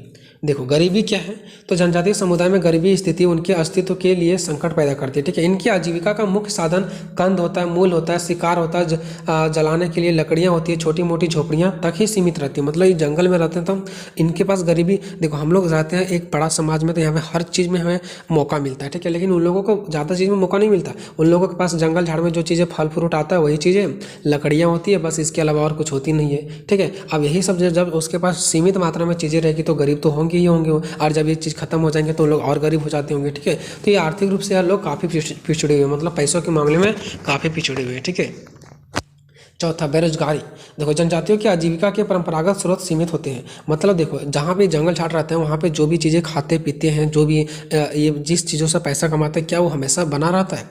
वो धीरे धीरे जंगलों में ख़त्म भी होते जाता है ना। तो कहीं ना कहीं वो चीज़ें ख़त्म होने की वजह से ना क्या होता है, इनके बेरोजगारी की समस्या बनी रहती है। यह लोग शिक्षित बहुत ही कम पाए जाते हैं, ठीक है। मतलब बहुत कम इन लोगों के पास ज्ञान बुद्धि होता है, ठीक है, शिक्षा होती है, इसलिए इन लोगों को कहीं अच्छा काम भी नहीं मिल पाता है, ठीक है। पांचवा, बंधक मजदूर। देखो इन लोगों को बंधक मजदूर के रूप में ही सिर्फ इन लोग जिंदगी काट लेते पूरा, ठीक है। ऋणग्रस्ता, अज्ञानता। ऋणग्रस्ता मतलब कि हम किसी से ऋण ले लिए, पैसा ले लिए, ठीक है, उसको नहीं दे पाए तो वो अपने अंदर हमको काम करवाएगा, ठीक है। अज्ञानता मतलब मेरे पास अज्ञान है, मेरे पास ज्ञान बुद्धि है ही नहीं, तब भी हम क्या करेंगे, दूसरे का नौकर में रह करके ही काम करेंगे, तो कहीं ना कहीं इससे हम दूसरे का बंधक बन जाते हैं, ठीक है। इन सभी कारणों से लोग बंधक मजदूर बन जाते हैं। इनमें केवल एक व्यक्ति ही नहीं होता बल्कि उसका पूरा परिवार भी बंधक बन जाता है, ठीक है। छठा देखो, नशे की लत। अब देखो इनमें से नशे की लत आपको बहुत ज़्यादा देखने को मिलेगा। क्यों? क्योंकि देखो जहाँ पे लोग रहते हैं ना वहाँ पे जो रहता है ना, जैसे बोलते हैं हम लोग शराब वगैरह होता है, और वो भी कौन सा शराब, ग्रामीण इलाका वाला देहाती, जैसे हम बोलते हैं देहाती शराब, तो वो सब चीज़ों से ज़्यादा हमें नुकसान होता है, ठीक है। जनजातियों में शराब, बीड़ी, तंबाकू आदि का चयन बहुत किया जाता है, ठीक है। इनका नशा करने की आदत हो चुकी है। जनजाति के लोग में परंपरागत रूप से देसी शराब को प्रसाद के रूप में देवताओं को अर्पित करने व प्रसाद स्वरूप इसे ग्रहण करने की परंपरा है। सोचो दारू को, यानी कि जो जिसको हम लोग अपने भाषा में दारू बोलते हैं, यानी कि देसी भाषा में उसको शराब बोलते हैं, ठीक है। जो देसी शराब होता है उसको उन लोग मानते हैं कि देवी देवताओं को चढ़ाना बहुत अच्छा काम है और उसको ग्रहण भी करना अच्छा काम है, सोचो, और इससे उनका जिंदगी बर्बाद हो जाती है, ठीक है। आदिवासी में पुरुष ही नहीं बल्कि महिलाएं भी शराब का सेवन करती है। सोचो जहाँ पुरुष करेगी वहाँ स्त्रियाँ भी कर रही है, ठीक है, इनके समाज में, ठीक है, और उससे उनका भविष्य बर्बाद हो रहा है, ठीक है। आप लोग समझ सकते हो कि अगर गर्ल्स लोग भी, अगर यानी कि औरत लोग भी अगर शराब का सेवन कर रही है तो उसके साथ क्या हो सकता है, ठीक है। नेक्स्ट पॉइंट है हिंदू और ईसाई संस्कृति का विपरीत प्रभाव। मतलब हिंदू और ईसाई दोनों का सांस्कृतिक ये जो जनजातियों पर उल्टा प्रभाव पड़ गया। क्यों? क्योंकि देखो हिंदू लोगों को ये लगा कि जनजाति लोग तो जंगलों में, उनको हम अपना सांस्कृतिक में ऐड कर लेते हैं, उनको हिंदू बना देते हैं। ईसाई धर्म वालों को लगा कि उन लोगों को जंगल से ला करके हम ईसाई धर्म बना लेंगे। तो हिंदू और ईसाई दोनों ने जनजातियों को अपना अपना तरीका से प्रभाव डालना प्रयास किया और इन लोग तनाव में आ गए। जनजाति लोग तनाव में आ गया कि हिंदू धर्म अपनाए कि ईसाई धर्म अपनाए। और इन लोगों को इतना अच्छा बात बताया गया कि जनजाति लोगों को अपना ही जो रीति रिवाज है वो बुरा लगने लगा। और उन लोगों ने, कुछ लोग हिंदू भी अपना, और कुछ लोग जो वो लोग थे वो हिंदू भी अपनाए और कुछ लोग ईसाई भी अपनाए। लेकिन उन लोगों ने, जैसे बोलते घाट का रहता है ना घाट का, ठीक है, वैसे काम हो गया। क्योंकि वो अपना संस्कृति को भी छोड़ दिया और अच्छे तरीक़ा से ना हिंदू का धर्म अपना पाया ना तो ईसाई का धर्म अपना पाया। मतलब वो लोग बीच रास्ता में ही रह गए और इस प्रकार से लोगों के साथ दिक्कत की सामना हुआ, ठीक है। तो वही यहाँ पे इस चीज़ें बताया गया, आप लोग यहाँ पे पढ़ के देख सकते हो, हम ज़्यादा आपका समय नहीं लेंगे, वही चीज़ यहाँ पे बताया गया, ठीक है। उसके बाद देखेंगे हम लोग पॉइंट नंबर 8, धार्मिक समस्या। अब यहाँ पे धार्मिक समस्या भी है, कैसे देखो, जनजाति के लोग अपने धर्म के प्रति निष्ठावान और कट्टर होते हैं। मतलब जो जनजाति के लोग होते हैं ना, अपने धर्म को बहुत ज़्यादा मानते हैं, बहुत ज़्यादा इंपॉर्टेंट मानते हैं, ठीक है। किंतु ईसाई और हिंदू धर्म वाले ने क्या किया, इन्हें काफ़ी अंश तक प्रभावित किया और धर्म के सिद्धांतों से प्रेरणा पाकर धर्म परिवर्तन करने से कोई दुष्प्रभाव नहीं पड़ता है। ऐसा नहीं कि वो जनजातीय लोग हिंदू धर्म या तो ये ईसाई धर्म अपना लेंगे तो कोई दुष्प्रभाव पड़ेगा, कोई दुष्प्रभाव नहीं पड़ता है। परंतु हुआ क्या, सो देखो, इसी प्रचारकों का उद्देश्य तो जनजातीय लोगों को केवल अपनी जाति में मिलाना था। क्योंकि अब देखो, जो ईसाई धर्म के प्रचार करते थे, हिंदू धर्म के प्रचार करते थे, वो लोग जनजातियों को अपने धर्म में ऐड कर लिए, इससे कोई दिक्कत नहीं है। लेकिन उन लोगों को बीच रास्ता में छोड़ दिया जाता है कि सिर्फ उन लोगों का बस एक ही उद्देश्य रहता है कि ये ईसाई धर्म अपना ले, बाकी आगे भूखा मर रहा है कि क्या कर रहा है इसको कोई मतलब नहीं है, बस खाली उसको अपना धर्म अपनाना चाहते थे, ठीक है।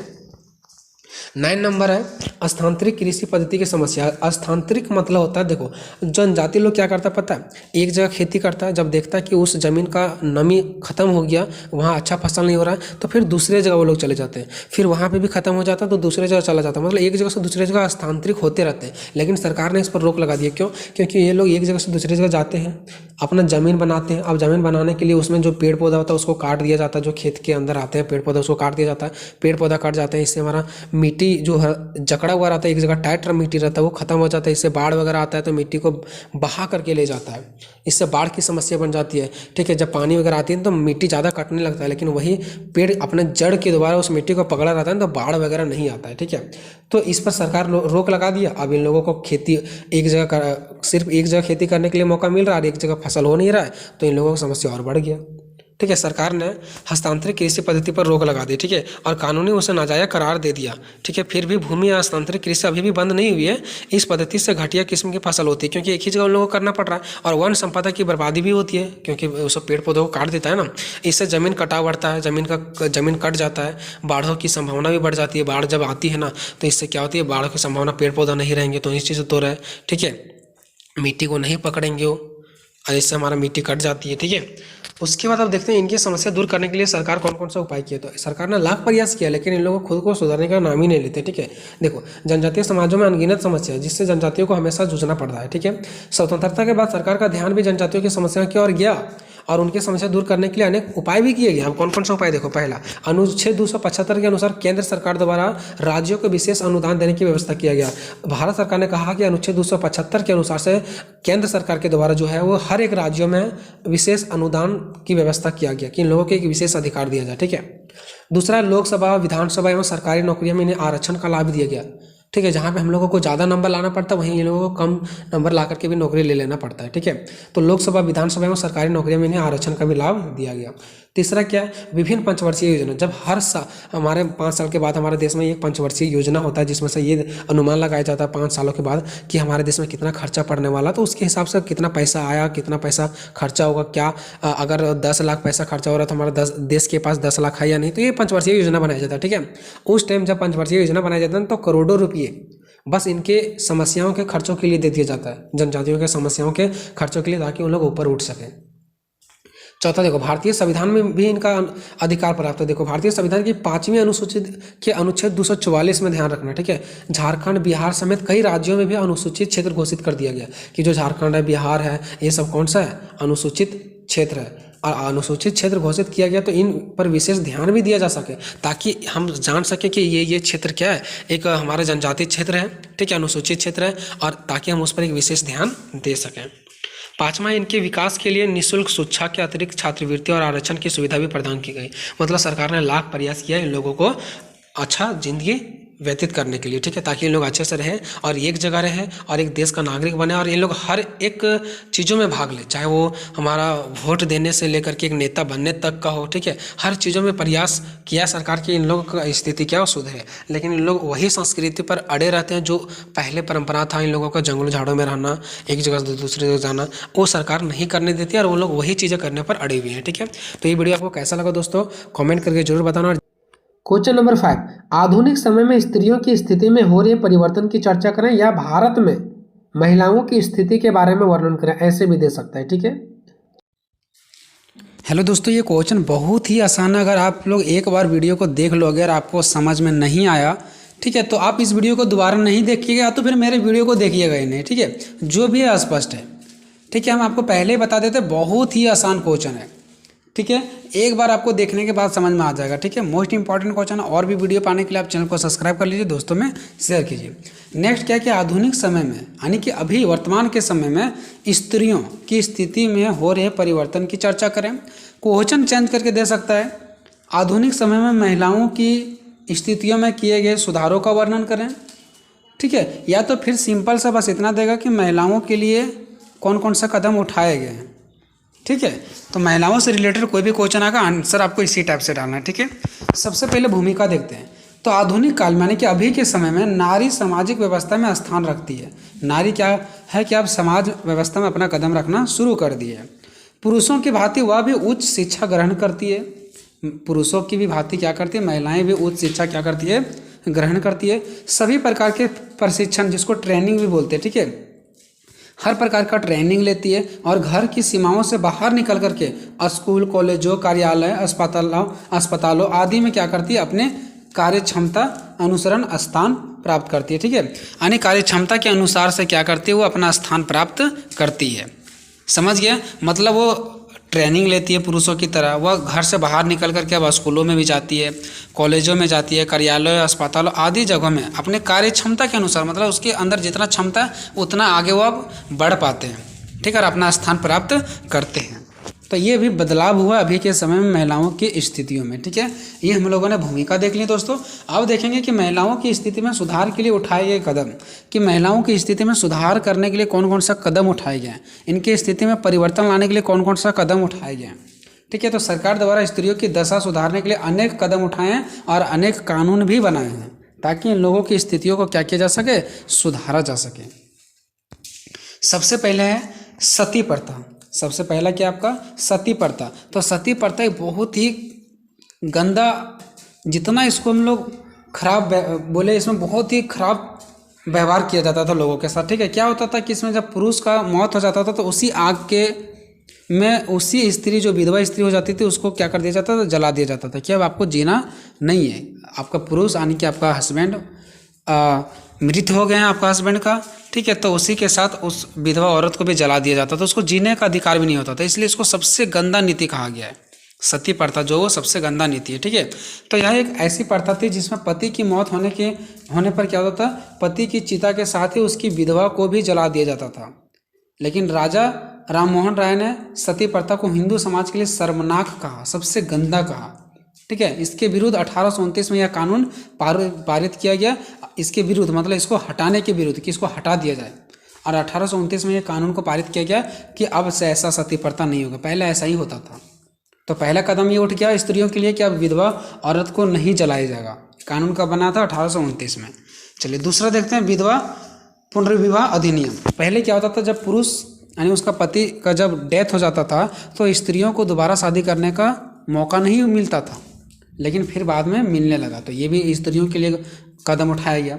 तो विधवा पुनर्विवाह अधिनियम, यानी हिंदू विधवा पुनर्विवाह अधिनियम 1856 की वजह से हिंदू विधवाओं को एक नया जीवन मिला। 1856 में अधिनियम लाया गया कि अगर कोई विधवा औरत है तो उसको दोबारा पुनर्विवाह मतलब पुनः विवाह करने की मौका दिया जाए, पहले नहीं मिलता था। ठीक है, तो यह अधिनियम कब लाया गया, 1856 में। डेट याद रहा था तो ठीक है, नहीं तो वैसे ही आप लोग लिख दीजिएगा। ठीक है, एक ऐसा जीवन जो समाज कभी अपनी मर्जी से उन्हें जीने नहीं देता था। पहले समाज क्या करता था, अपनी मर्जी से इन्हें जीने का अधिकार नहीं मिलता था। लेकिन जब ये अधिनियम आ गया पुनर्विवाह करने के, अब ये पुनः विवाह कर सकते हैं, तब अब क्या होने लगा, समाज जो इनके प्रति दबाव बनाया था अब इससे ये बाहर निकल गए हैं। इस अधिनियम के बाद से विधवाओं को दोबारा शादीशुदा जीवन जीने का मौका मिल गया। अब ये दोबारा शादी कर सकते हैं अगर इनका पति का मौत हो जाता तो। इनके ऊपर है कि करना चाहते हैं या नहीं करना चाहते हैं। ठीक है, लेकिन जो इनके ऊपर दबाव बनाया गया था वो दबाव हट गया। तो ये सुधार किया गया महिलाओं की स्थिति के लिए। नेक्स्ट है बाल विवाह अधिनियम। बालक में ही शादी कर देना, छोटे बच्चियों में ही शादी कर देना। हालांकि अभी भी ये प्रथा चल रही है, लेकिन ऐसा हमारे सरकार की ओर से पारित नहीं किया गया कि आप बाल विवाह कर सकते हैं, यानी कि बच्चों में शादी करवा सकते हैं। ठीक है, ऐसा नहीं है, रोक लगाया गया। ठीक है, तो बाल विवाह प्रतिषेध अधिनियम। ठीक है, इसका मतलब ये है कि जो बाल विवाह ना, उसका प्रतिषेध अधिनियम मतलब उसको रोका गया है। भारत सरकार का यह एक अधिनियम है जिसे समाज में बाल विवाह को रोकने हेतु लागू किया गया। बाल विवाह को रोकने के लिए, कि बच्चों में जो शादियाँ की जाती है उसको रोकने के लिए यह अधिनियम लागू किया गया है। इस अधिनियम के अंतर्गत बाल विवाह को दंडनीय अपराध माना गया कि अगर बाल विवाह किया जाता है तो उसको दंडनीय अपराध माना गया और दंडनीय अपराध के तहत उसको सजा भी दिया जाता है। चलिए अब हम नेक्स्ट पढ़ते हैं दास प्रथा। दास प्रथा भी बहुत ही गंदा नीति था, ठीक है। इसके अंदर क्या होता था, लोग क्या करते थे, बेचते थे लोगों को कि हम 10 लोग हैं मेरे पास, और 10 लोगों को कहीं ले जाकर के कहीं दूसरी जगह पे ले जाकर के बड़े बड़े लोगों के यहाँ छोड़ देते थे, और वही 10 लोग फिर उन्हीं के घरों में उन्हीं का दास बन करके, उन्हीं का नौकर बन करके वहाँ काम किया करते थे कुछ चंद पैसों के लिए, ठीक है। तो इस अधिनियम में कहा गया कि किसी भी व्यक्ति को दास के रूप में बेचने पर प्रतिबंध लगा दिया गया। दास का मतलब होता था लोगों को बेच दिया करते थे कि लीजिए अब इससे आप अपना काम करवाइए। तो जो नौकर के रूप में काम करवाता था ना, उसी को दास कहा गया। लोगों को दास बना करके रखा जाता था, ठीक है, नौकर बना करके रखा जाता था। लेकिन इस दास बनाने और बेचने वाले लोगों पर प्रतिबंध लगा दिया गया, और दासों को खरीदने या बेचने वाले दोनों व्यक्तियों को भारतीय दंड संहिता के तहत कड़ी सजा का प्रावधान किया गया है। ना तो कोई व्यक्तियों को बेच सकता है, ना तो कोई व्यक्तियों को खरीद सकता है, ठीक है। ये प्रथा बहुत पहले प्रचलित था, ठीक है, हालांकि अभी ऐसा कहीं देखने को नहीं मिलता है। कन्या भ्रूण हत्या पर रोक। अब क्या होता है, बच्चियां पैदा होने से पहले उनको अल्ट्रासाउंड के स्कैन के द्वारा ही क्या कर दिया जाता है, उसको पेट के अंदर ही मार दिया जाता है। तो ये भी बहुत ही बड़ा प्रॉब्लम है, तो इस पर भी सरकार रोक लगाए, ठीक है। हालांकि अभी भी बहुत ऐसे हैं जो कि चल रहा है, ठीक है, बहुत ऐसे जगहों में है जो चल रहा है। क्या होता है कि कन्या भ्रूण हत्या अल्ट्रासाउंड स्कैन जैसे लिंग पहचान परीक्षणों के बाद जन्म लेने से पहले मां के गर्भ से ही कन्या भ्रूण को समाप्त करने की प्रक्रिया है। इसमें क्या देखा जाता है कि लड़का है या लड़कियां, अगर उसको लड़का पसंद है तो लड़कियों को मार दिया जाता है, अगर लड़कियां चाहिए तो लड़कों को मार दिया जाता है। ऐसे करके कन्या भ्रूण हत्या मतलब कि उसको पेट के अंदर ही अल्ट्रासाउंड के द्वारा मार दिया जाता है, ठीक है। भारत में कन्या भ्रूण हत्या और यहाँ तक कि कोई भी लिंग पहचान परीक्षण अवैध है। मतलब भारत में किसी भी तरीके से कन्या भ्रूण हत्या या तो फिर किसी भी लिंग पहचान वाला कोई मशीन, ये सब पर बिल्कुल अवैध लगाया गया, ठीक है, और इस पर रोक लगाया गया, ठीक है। उसके बाद नेक्स्ट है सुकन्या समृद्धि योजना। देखिए भारत सरकार द्वारा एक सुकन्या समृद्धि योजना लाया गया ताकि स्त्रियों का क्या हो सके, विकास हो सके। मोदी सरकार ने 22 जनवरी 2015 को सुकन्या समृद्धि योजना की शुरुआत की थी।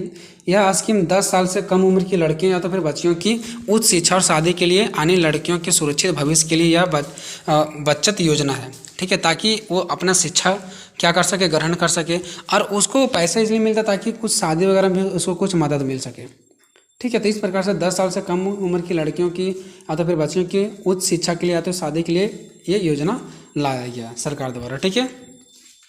नेक्स्ट है महिलाओं को कम ब्याज पर ऋण। महिलाओं को कम ब्याज पर ऋण भी प्राप्त हो जाता है ना। कई प्रमुख बैंक महिलाओं को कम ब्याज दर पर होम लोन उपलब्ध करवाती है, ठीक है।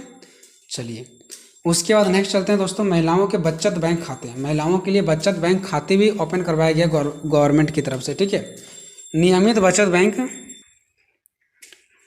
सुविधा के अलावा, देखिए नियमित बचत बैंक खाता सुविधा के अलावा बैंक महिलाओं को विशेष रूप से डिजाइन किए गए बचत खातों में अपने धन को सुरक्षित करने की अनुमति देते हैं। मतलब क्या करते हैं कि महिलाओं के लिए सरकार क्या किया है कि उनका बचत बैंक अकाउंट खुलवाए हैं और उसमें वो अपना पैसे रखने के धन राशि को सुरक्षित रखने के लिए अनुमति भी देते हैं कि आप अपना धन, अपने पैसों को इसमें रख सकते हैं। नेक्स्ट है बेटी बचाओ बेटी पढ़ाओ योजना। ये भी योजना लाई गई स्त्रियों के लिए। प्रधानमंत्री नरेंद्र मोदी ने बेटी बचाओ बेटी पढ़ाओ योजना की शुरुआत किया 22 जनवरी 2015 को हरियाणा के पानीपत में की थी, ठीक है। इस योजना का उद्देश्य बालिका लिंग अनुपात में गिरावट रोकने में महिलाओं को सशक्तिकरण को बढ़ावा देना है कि जो महिलाओं का लिंग घट रहा है, महिलाओं की जनसंख्या घट रहा है, ठीक है, एंड जो महिला कमज़ोर होती जा रही है इनको बढ़ावा देना है, ठीक है। यह योजना भारत के अलग अलग क्षेत्रों में चलाई जा रही है। यह योजना उन महिलाओं की मदद करती है जो घरेलू हिंसा या किसी भी प्रकार की हिंसा का शिकार हो जाती है, ठीक है। जहां महिलाओं को पढ़ने के लिए नहीं दिया जाता, सिर्फ मारा जाता है, काम करवाया जाता है। अगर कोई महिला ऐसी किसी भी प्रकार की हिंसा का शिकार हो रही है तो उसे पुलिस, कानून, चिकित्सा जैसी सेवाएँ दी जाती है सरकार की तरफ से, बिल्कुल मुफ्त, ठीक है। तो इस प्रकार से ये था दोस्तों महिलाओं के लिए कुछ किए गए सरकार के द्वारा प्रयास, ठीक है, उनकी स्थिति में सुधार करने के लिए प्रयास। तो ये आपको चलो 5 तक मैंने आपको क्वेश्चन बता दिया दोस्तों और इसके साथ आंसर भी बता दिया। अब बाकी जो बच गया 6ठा, 7वां, 8वां, 9वां, इसका मैं पार्ट 2 में करवाऊंगा, ठीक है। इसको मैं पार्ट 2 में करवाऊंगा, 6ठा, 7वां, 8वां और 9वां। ये हो गया, ये बस 4 क्वेश्चन, 1 2 3 4, इसको पार्ट 2 में कराएंगे। बाकी 5 मार्क्स का क्वेश्चन को देख लेते हैं। समाज क्या, ये तो आपने ऊपर देखा, उसी से आपका हो जाएगा। अब देखते हैं समिति क्या है। वाले समिति से आप क्या समझते हैं, इसकी विशेषताओं का वर्णन करें। आपके लिए और भी ढेर सारे वीडियो बना दिया गया है, आप जाकर के डिस्क्रिप्शन में चेक कर सकते हैं, लिंक दिया गया है, या तो फिर आप प्लेलिस्ट जाकर के चेक कर सकते हैं वहाँ पे। ठीक है, देखिए समिति का मतलब क्या होता है मैं आपको पहले ही बता देना चाहते हैं। ठीक है, जो हमारा स्कूल है ना, एक स्कूल समिति है। स्कूल का एग्जाम्पल इसलिए ले रहे हैं क्योंकि आपको बेहतर तरीके से समझ में आएगा। स्कूल हमारा एक समिति है। क्यों समिति है? क्योंकि हमारे हितों की वहाँ से कुछ पूर्ति होता है। तो जहाँ से हमारे हितों का कुछ पूर्ति होता है ना, उसको हम लोग समिति कहते हैं। जैसे स्कूल से हमें शिक्षा प्राप्त होता है और हमारा एक उद्देश्य रहता है, हमारी एक इच्छा है कि स्कूल जाएंगे और वहाँ से शिक्षा को ग्रहण करेंगे और आगे जाकर के कुछ बड़ा बनेंगे। तो जहाँ से हमारा कुछ इच्छाएं पूरा होती है, ठीक है, तो उसी को हम लोग क्या बोलते हैं, समिति कहते हैं। अब देखते हैं इसका डेफिनेशन। तो सबसे पहले इसका अर्थ की बात करते हैं। तो समिति व्यक्तियों का समूह है। समिति में कोई एक व्यक्ति नहीं होते बल्कि एक से ज़्यादा व्यक्ति होते हैं, इसलिए हम कह सकते हैं समिति व्यक्तियों का समूह है। या किसी विशेष हित का मतलब होता है अपने लिए, अपने इच्छाओं के लिए, है ना। तो यह किसी विशेष हित या हितों, मतलब एक इच्छा हो सकता है, दो इच्छा हो सकता है, या तो अनेक इच्छाएं हो सकती है। ठीक है, तो अपने किसी विशेष हित या तो हितों की पूर्ति के लिए बनाया जाता है। मतलब समिति को अपने इच्छाओं के लिए, अपने हितों के लिए बनाया जाता है।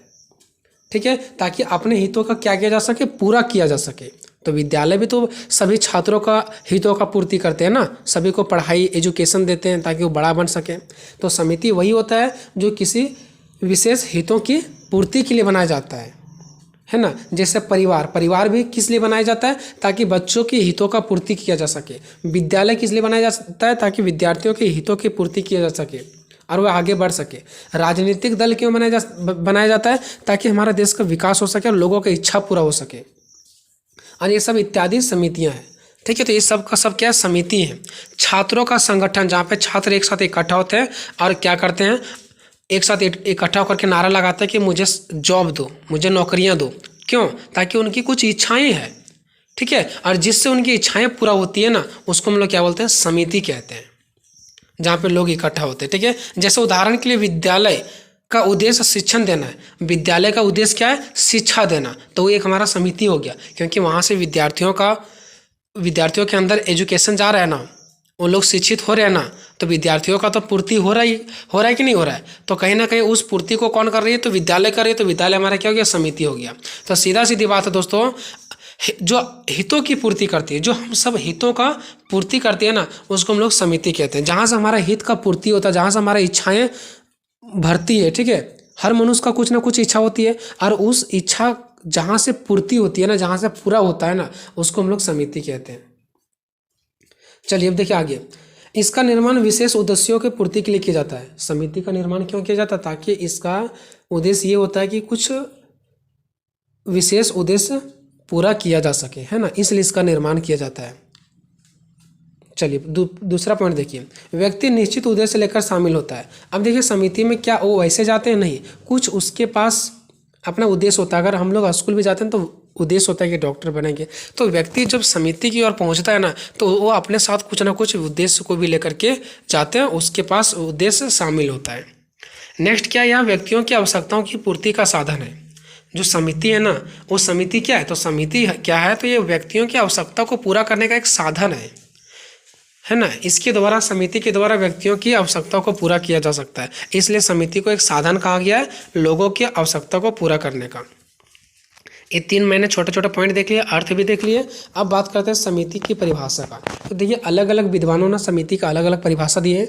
आप एग्जाम में 2 या 2 से अधिक परिभाषाओं के बारे में लिख सकते हैं। कोई भी क्वेश्चन में अगर आप परिभाषा के बारे में लिख रहे हैं, विद्वानों के बारे में जो विद्वान परिभाषा दिए, तो आप 2 से अधिक लिख सकते हैं, 2 भी लिख सकते हैं। 1 लिखना बेहतर नहीं होगा, कम से कम 1 से ज़्यादा। ठीक है, चलिए देखते हैं मैकाइबर और पेज के अनुसार से। तो मैकाइबर और पेज, ये दोनों जो विद्वान थे ना, इनका ये कहना है ना कि समिति समान उद्देश्यों के लिए संगठित समूह है। कि समिति जो है ना, वो समान उद्देश्य को पूरा करती है और उसके लिए एक संगठित समूह है। हम लोग भी पहले पढ़े थे, संगठित मतलब इकट्ठा होता है जहाँ पे लोगों का समूह। तो वही बताया गया कि समिति समान उद्देश्य यानी कोई खास उद्देश्य के लिए संगठित समूह है। दूसरा पॉइंट है ग्लिन के अनुसार। ग्लिन का क्या कहना है, तो इनका कहना है कि समिति आवश्यकताओं की पूर्ति के लिए 2 या 2 से अधिक व्यक्तियों का संगठन है ना। 2 या 2 से अधिक व्यक्ति होती है, और ये समिति क्या है, लोगों की आवश्यकताओं की पूर्ति के लिए, लोगों की आवश्यकता की पूर्ति के लिए दो या दो से अधिक व्यक्तियों का संगठन है, ताकि लोगों की पूर्ति हो सके। और दो या दो से अधिक व्यक्तियों का संगठन है, एक व्यक्ति का समूह नहीं है, बल्कि दो या दो से अधिक व्यक्तियों का समूह है, जिसके माध्यम से व्यक्ति अपने आवश्यकताओं और उद्देश्यों की पूर्ति करता है ना। मतलब समझ गए, व्यक्ति अपने आवश्यकताओं को पूरा करती है, और ये दो या दो से अधिक व्यक्तियों का संगठन होता है, और वह अपने आवश्यकताओं को पूरा करती है। तीसरा पॉइंट, बोगार्ट्स के अनुसार, बोगार्ट्स का क्या कहना है? तो बोगार्ट्स का कहना है कि समिति प्रायः किसी उद्देश्य की प्राप्ति के लिए मिलकर कार्य करती है। समिति क्या है? प्रायः किसी उद्देश्य की प्राप्ति के लिए मिलकर कार्य करती है ना। अब इसका मतलब क्या हो गया, मिलकर कार्य करती है? तो देखिए दोस्तों, समिति जो है वो किसी भी उद्देश्य की प्राप्ति के लिए मिलकर कार्य करती है। क्योंकि देखो, अगर मान लो कि उसमें हम लोग समिति में मान लो स्कूल ही ले लेते हैं, तो स्कूल में क्या कोई प्रिंसिपल ही सिर्फ कार्य करते हैं क्या ना? और समिति में हम लोग सब मिल करके एक दूसरे काम करते हैं। हम लोग भी तो मेहनत करते हैं, तो शिक्षक भी हमें पढ़ाते हैं, तो कहीं ना कहीं हम लोग अपने उद्देश्यों को पूरा करने के लिए कोई एक व्यक्ति का मेहनत नहीं होता है, उसमें सभी मिल करके कार्य करते हैं, जितने समूह में शामिल होते हैं। ठीक है, तो ये होगी दोस्तों परिभाषा के बारे में। अब हम लोग देखते हैं समिति की विशेषताएं, या तो फिर इसको लक्षण भी हम लोग बोल सकते हैं इसका। ठीक है, तो किसी भी तरीका से क्वेश्चन आपको घुमा करके दे देता है समिति के बारे में, आंसर आपको पूरी जो शुरू से लास्ट तक मैं बता रहा हूँ वही आपको डाल देना है। ठीक है दोस्तों, देखिए समिति की विशेषताएं एवं लक्षण निम्नलिखित है। ठीक है, तो आपको एग्जाम में विशेषता दे दे चाहे लक्षण दे दे, ठीक है, आपको आंसर सेम लिखना है। देखिए, समिति व्यक्तियों का समूह है। समिति क्या? व्यक्तियों का समूह, लोग वहाँ पे शामिल होते हैं, है ना, एक से अधिक लोग होते हैं। तो इसमें दो या दो से अधिक व्यक्ति होते हैं, जिसमें सामाजिक संबंध पाया जाता है। सामाजिक संबंध मतलब एक दूसरे से लोग जुड़े रहते हैं। अतः स्पष्ट है कि समिति व्यक्तियों का मात्र एकत्रीकरण नहीं है। मतलब इससे हम ये बोल सकते हैं कि सिर्फ ऐसा नहीं कि व्यक्ति वहाँ पे शामिल होते हैं। एकत्रीकरण मतलब, एकत्रीकरण का मतलब होता है जहाँ पे लोग सिर्फ इकट्ठा होते हैं। तो समिति हम ये नहीं कह सकते कि सिर्फ लोगों का ये एकत्रीकरण है, मतलब लोग सिर्फ वहाँ पे शामिल ही होते हैं। नहीं, सिर्फ लोग शामिल ही नहीं होते, बल्कि लोगों के बीच संबंध भी पाया जाता है। और समिति चूंकि व्यक्तियों का समूह है, इसलिए इसका स्वरूप मूर्त होता है। मूर्त का मतलब कहाँ? जहाँ पे लोग शामिल होते हैं, सिर्फ लोग शामिल ही नहीं होते, बल्कि एक दूसरे से छुआते भी हैं, टच भी होते हैं, स्पर्श भी होते हैं, बातें करते हैं, सामने देखते हैं, उसको बोलते हैं मूर्त, जिससे हम लोग एक दूसरे से छू सकते हैं, बात कर सकते हैं, सामने फील कर सकते हैं। ठीक है, तो उसको हम लोग बोलते हैं। तो क्या सिर्फ लोग शामिल होते हैं वहाँ पर और वहाँ से आ जाते हैं? नहीं, एक दूसरे से संपर्क में भी आते हैं। तो हम कह सकते हैं कि यहाँ दो से अधिक व्यक्ति होते हैं, और इसमें सामाजिक संबंध पाया जाता है। और ये सिर्फ व्यक्तियों का एकत्रीकरण नहीं है कि लोग वहाँ पे सिर्फ इकट्ठा ही होते हैं, बल्कि यह लोगों का एक मूर्त स्वरूप है, मूर्त रूप है, जहाँ पे लोग एक दूसरे से टच होते हैं, स्पर्श होते हैं, है ना, बातें करते हैं, देखते हैं, एक दूसरे की बातों को फील करते हैं, उसको बोलते हैं मूर्त। दूसरा देखिए, मूर्त संगठन। अब ये मूर्त संगठन कैसे है? तो समिति व्यक्तियों का समूह है जो विभिन्न हितों की पूर्ति के लिए संगठित होते हैं, जहाँ पे लोग अलग अलग प्रकार के हितों का पूर्ति के लिए इकट्ठा होते हैं, है ना। अतः समिति एक मूर्त संगठन, आपको मैंने पहले ऊपर भी बता दिया कि जो समिति है वह क्या मूर्त संगठन है, जहाँ पे लोग एक दूसरे से मिल सकते हैं, फील कर सकते हैं, उसको बोलते हैं मूर्त, जिसमें व्यक्तियों को आमने सामने की स्थिति में देखा और स्पर्श किया जा सकता है ना। स्पर्श मतलब छू सकते हैं। तीसरा देखिए दोस्तों, तीसरा क्या? नियमों पर आधारित। हर एक समिति का एक अपना नियम होता है। स्कूल का जो समिति है उसका एक अलग नियम है। परिवार में जो हम लोग रहते हैं, परिवार भी एक समिति है, उसका एक अलग नियम है। राजनीतिक दल का अलग नियम है। मतलब जितने भी सारा समिति होता है जहाँ पे हम लोग जाकर के कुछ अपने इच्छाओं को पूरा करते हैं, ठीक है, तो हर समिति के अलग अलग नियम होते हैं।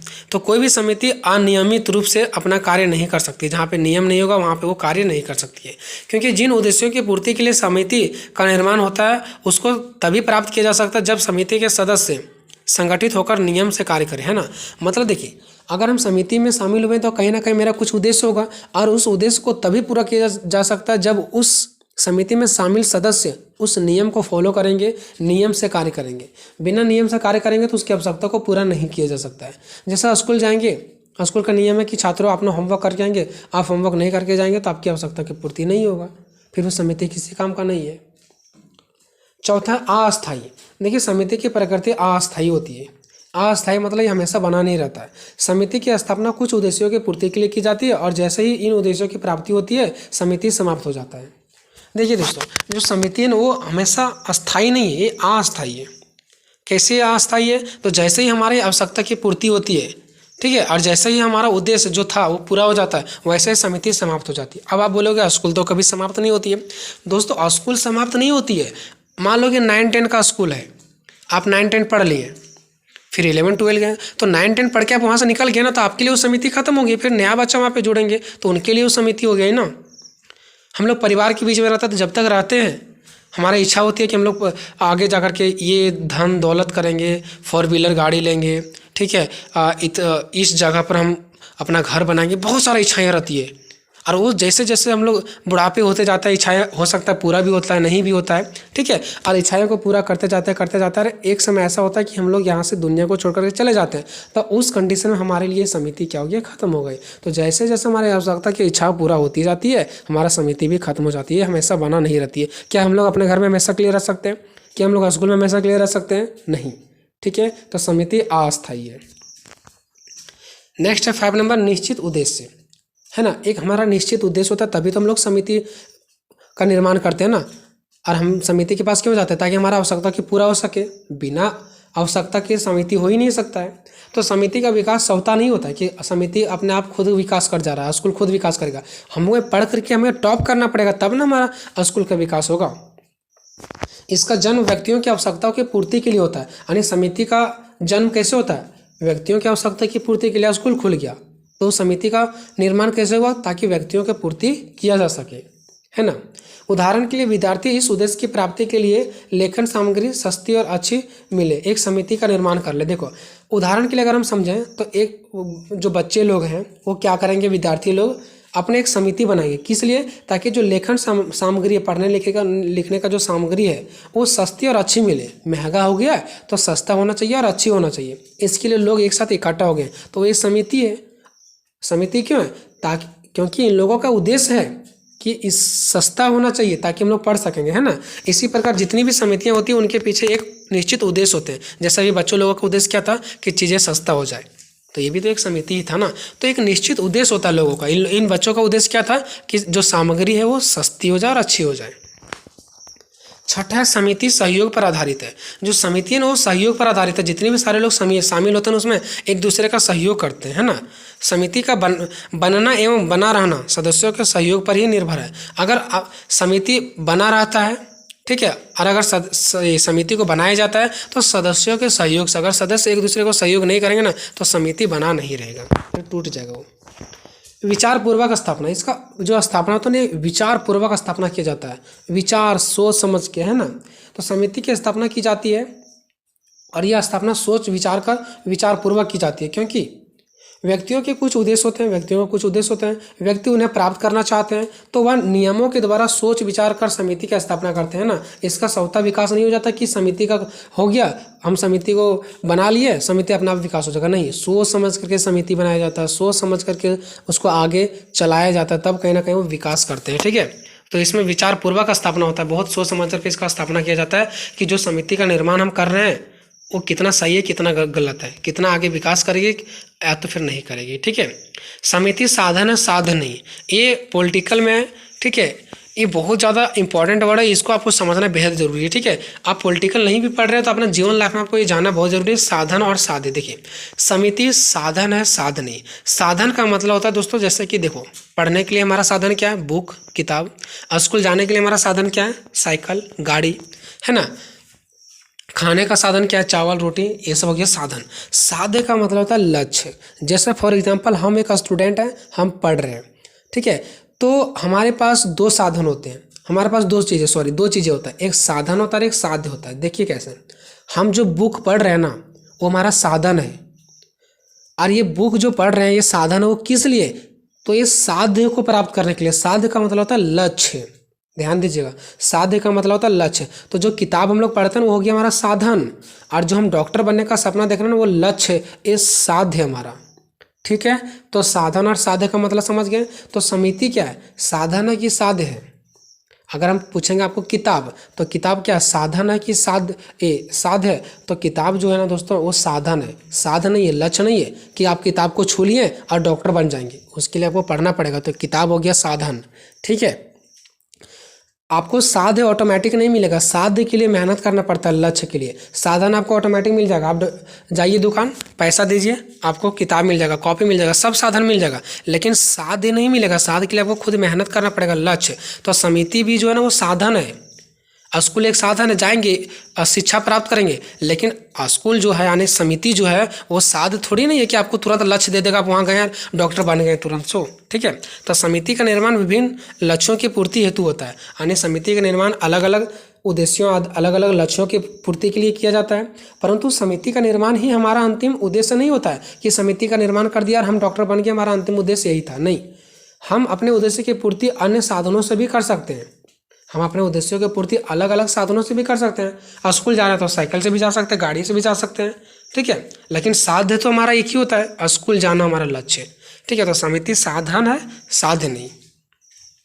9 नंबर है व्यक्तियों का विकास। समिति से व्यक्ति का विकास होता है। समिति के द्वारा जो होता है ना, समिति के द्वारा व्यक्तियों का विकास होता है, विकास संभव है। समितियों में जो होता है ना, मनुष्य को सहयोग, सहानुभूति, भाईचारा की भावनाएं आदि महत्वपूर्ण तत्व प्राप्त होते हैं। एक दूसरे से भाईचारा की भावना, सहयोग की भावना, सहानुभूति की भावना है ना होती है, और इससे एक दूसरे में विकास होती है। 10 नंबर है समिति के कार्यों को पूरा करने में सहयोग। जो समिति का कार्य होता है वो पूरा करने में हम लोग क्या करते हैं, सहयोग करते हैं। समिति में सभी सदस्य एक उद्देश्य या उद्देश्य को लेकर प्रवेश करते हैं कि हमारा ये उद्देश्य, उसका ये उद्देश्य है, इसलिए सभी सदस्य समिति के कार्य को पूरा करने में सहयोग करते हैं। एंड 11th नंबर और लास्ट हमारा है व्यक्तियों में अच्छे गुणों का विकास। अब देखिए समिति के द्वारा क्या होता है, व्यक्तियों में अच्छे गुणों का प्रवेश करता है। समिति का निर्माण सद्भावना एवं सहयोग की भावना पर आधारित होता है। अतः समाज में व्यक्तियों के दिलों में अच्छे गुणों का विकास होता है, जो समाज की प्रगति के लिए आवश्यक है। इससे समाज क्या होता है, विकास करता है, लोगों के अंदर अच्छे से भावना जाता है, ठीक है। तो ये था आप लोगों का दोस्तों समिति से रिलेटेड क्वेश्चन। क्या आपको बेटर तरीके से समझ में आया या नहीं आया? अगर आपको समझ में नहीं आ रहा होगा तो थोड़ा सा वीडियो और लंबा जाएगा, लेकिन हम और बेटर तरीके से आपको समझाएंगे, ठीक है। तो कमेंट में अपना राय जरूर दीजिए। अब नेक्स्ट देखेंगे दोस्तों संस्था क्या है। अब आप बहुत सारे सुने होंगे कोचिंग संस्था, ठीक है, वगैरह बहुत सुने होंगे। तो ये संस्था क्या होती है, इसकी परिभाषा हम लोग देखेंगे और इसकी विशेषताओं की चर्चा करें, ठीक है। अब देखो पहले हम लोग देखेंगे कि संस्था का अर्थ, कि संस्था है क्या। मैं आपको पहले ही समझा देना चाहूँगा कि संस्था क्या होती है, ठीक है। देखो दोस्तों, आप कोचिंग में पढ़ते हैं, ठीक है, तो कोचिंग में जितने सारे टीचर हैं, जितने सारे स्टूडेंट हैं, सबको अगर मिला करके एक ग्रुप के रूप में बनाएंगे ना तो हमारा एक समूह कहलाएगा, ठीक है।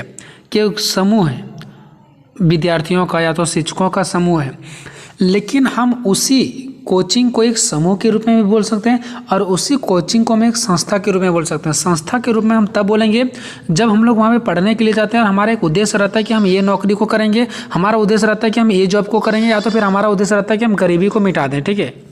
ठीक है, मतलब जब हमारा कुछ उद्देश्य रहता है ना तो उसको हम लोग संस्था बोलते हैं। और वैसे अगर नॉर्मली हम बात करें कि बस इतने लोग हैं तो हमारा ग्रुप हो गया, ठीक है। और हमारा कुछ तौर तरीके होते हैं, कोई भी चीज़ों का एक उद्देश्य होता है ना, कोई भी चीज़ों का करने का एक उद्देश्य जो होता है उसको हम लोग संस्था बोलते हैं, ठीक है। हालांकि आपको यहाँ पे बहुत क्लियर तरीका से समझाने वाला हूँ मैं, ठीक है। संस्था का अर्थ क्या होता है, देखो समाज में 2 प्रकार के हित होते हैं। हित का मतलब होता है जैसे मान लो कुछ लोग डिमांड कर रहे हैं कि नहीं यहाँ पे पहले रास्ता बनना चाहिए, कुछ लोग डिमांड कर रहे हैं कि नहीं पहले यहाँ पे चापाकल होना चाहिए। तो ये अलग अलग लोगों का अलग अलग हित है। हित मतलब एक तरह से डिमांड समझो, ठीक है। तो समाज में 2 प्रकार के हित होते हैं, एक होता है सामान्य हित और एक होता है विशिष्ट हित। सामान्य मतलब नॉर्मल और विशिष्ट मतलब थोड़ा सा बड़े लेवल पे, ठीक है। 2 प्रकार का हित समाज में पाया जाता है। निश्चित सी बात है, समाज में या तो एक सामान्य हित होगा, समान डिमांड होगा, या तो एक विशेष प्रकार की डिमांड होगा, ठीक है। अब देखो समान हित समान आवश्यकताओं की पूर्ति करते हैं, ठीक है। अब देखो समान हित का मतलब क्या होता है, ये समान आवश्यकताओं की पूर्ति करते हैं, जबकि विशिष्ट हित में किसी विशिष्ट यानी कोई एक खास प्रकार की आवश्यकताओं का पूर्ति किया जाता है, ठीक है। समान हित मतलब छोटे लेवल पर और एक विशिष्ट हित मतलब होता है एक बड़े लेवल पर, ठीक है। समान हितों की पूर्ति के लिए बनाए गए संगठन को समुदाय कहते हैं। देखो जो समान हित होता है मतलब एक नॉर्मल जो हमारा हित होता है उसके लिए जो हम लोग संगठन बनाते हैं, ठीक है, उसको हम लोग क्या बोलते हैं, समुदाय बोलते हैं। समझ गए कि एक नॉर्मल सा जो हम लोग एक नॉर्मल हित के लिए जो पूर्ति करने के लिए जो हम लोग संगठन बनाते हैं उसको हम लोग समुदाय बोलते हैं। लेकिन उसी को अगर हम विशेष हितों की पूर्ति के लिए बड़े लेवल पर चीज़ों को पूर्ति करने के लिए बनाए गए संगठन को हम लोग समिति कहते हैं। तो छोटा लेवल पर समुदाय, उससे बड़ा समिति। ध्यान रखना, छोटे लेवल पर क्या होता है, समुदाय होता है जब कोई एक खास प्रकार की आवश्यकता को पूर्ति किया जाना हो तो उसको हम लोग समुदाय बोलते हैं। और एक बड़े लेवल पर एक विशेष हितों की जब आवश्यकताओं की पूर्ति किया जाता है ना तो उससे जो हमारा संगठन उसको बनाया जाता है ना वो समिति होता है। जैसे मान लो कि हमें बहुत बड़ा एरिया को चलाना है तो हमें जिला बनाना पड़ेगा, ठीक है। लेकिन क्या ये गांव को चलाना, तो क्या गांव को चलाने के लिए हम लोग जिला का दर्जा देंगे? नहीं देंगे। और जिला को चलाने के लिए गांव का दर्जा नहीं देंगे। गांव एक छोटे लेवल पर हो गया और जिला एक बड़े लेवल पर हो गया। वैसे ही यहाँ पे समुदाय और समिति है। समुदाय में छोटे लेवल पर हितों का काम होता है और समिति में बड़े हितों पे काम होता है। अब यहाँ पे ना तो मुझे समुदाय का परिभाषा पढ़ना, ना तो समिति का, बल्कि पढ़ना है संस्था का। तो ध्यान देना, यहीं से आपका बनेगा। तो यहाँ से आपको क्या समझ में आया कि समाज में दो प्रकार के हित होते हैं, एक छोटा हित, एक बड़ा हित, समझो, ठीक है, अपने भाषा में। अब छोटा हित को हम लोग समुदाय कहते हैं और बड़ा हित को हम लोग समिति कहते हैं। तो इसका मतलब ये बात निकल कर आ रहा है कि समाज में दो प्रकार का हित होता है, यानी दो समुदाय होता है, सॉरी, एक होता है समाज में दो क्या क्या होते हैं, समुदाय होते हैं और समिति होते हैं, ठीक है। जो समाज होता है उसमें दो संगठन होते हैं, या तो समुदाय हो सकता है या तो समिति, मतलब एक छोटे लेवल पर या तो बड़े लेवल पर। अब यहाँ पे देखो, अब आगे आपको क्लियर समझ में आएगा, ठीक है। इन जो विशेष प्रकार के उद्देश्य या हितों को कार्य रूप में परिणत करने के लिए जो साधन, तौर तरीके, विधियाँ, प्रणालियाँ आदि उपयोग में लाई जाती है, उसे हम संस्थाएं कहा जाता है। देखो, समाज में दो प्रकार के संगठन होते हैं, एक समुदाय, समिति। समुदाय छोटे लेवल पर, समिति बड़े लेवल पर। लेकिन ये तो समुदाय बना दिया गया, कुछ लोगों का समुदाय बना दिया गया, समिति बना दिया गया, लेकिन यहाँ पे लोगों के हितों का, लोगों के जो उद्देश्य है उसको कार्य रूप देने के लिए, उसको कार्य करने के लिए, जैसे मान लो समुदाय के लोगों ने ये डिमांड किया कि नहीं रास्ता बनाना है, तो वो लोगों ने डिमांड कर लिया, बट उसको कार्य रूप देने के लिए कैसे करना है, कहाँ से पैसा आएगा, क्या करना नहीं करना, एक कार्य रूप देने के लिए जो भी तौर तरीका को बनाया जाता है, जो विधि अपनाया जाता है, जो प्रणालियाँ लाया जाता है, ठीक है, इन सभी आदि चीज़ों को जो उपयोग में लाई जाती है ना, उसे हम लोग संस्था बोलते हैं, ठीक है। तो आप लोग तीन चीज़ों का ध्यान रखना, समुदाय, समिति, संस्था। समुदाय समिति एक नॉर्मल सी एक संगठन होता है, ठीक है। और समुदाय और समिति में क्या होता है, जो दोनों संगठन होता है ना, इनके कार्यों को कार्य रूप देने के लिए, यानी कि इनके जो हित होते हैं, इनके जो उद्देश्य होते हैं, उसको कार्य रूप देने के लिए कोई भी जो तौर तरीका अपनाया जाता है उसको हम लोग संस्थाएं बोलते हैं, ठीक है। अब यहाँ से भी अगर समझ में नहीं आया तो आप लोग नीचे देखो, सबसे नीचे समुदाय प्लस समिति, दोनों हमारा समाज में रहता है।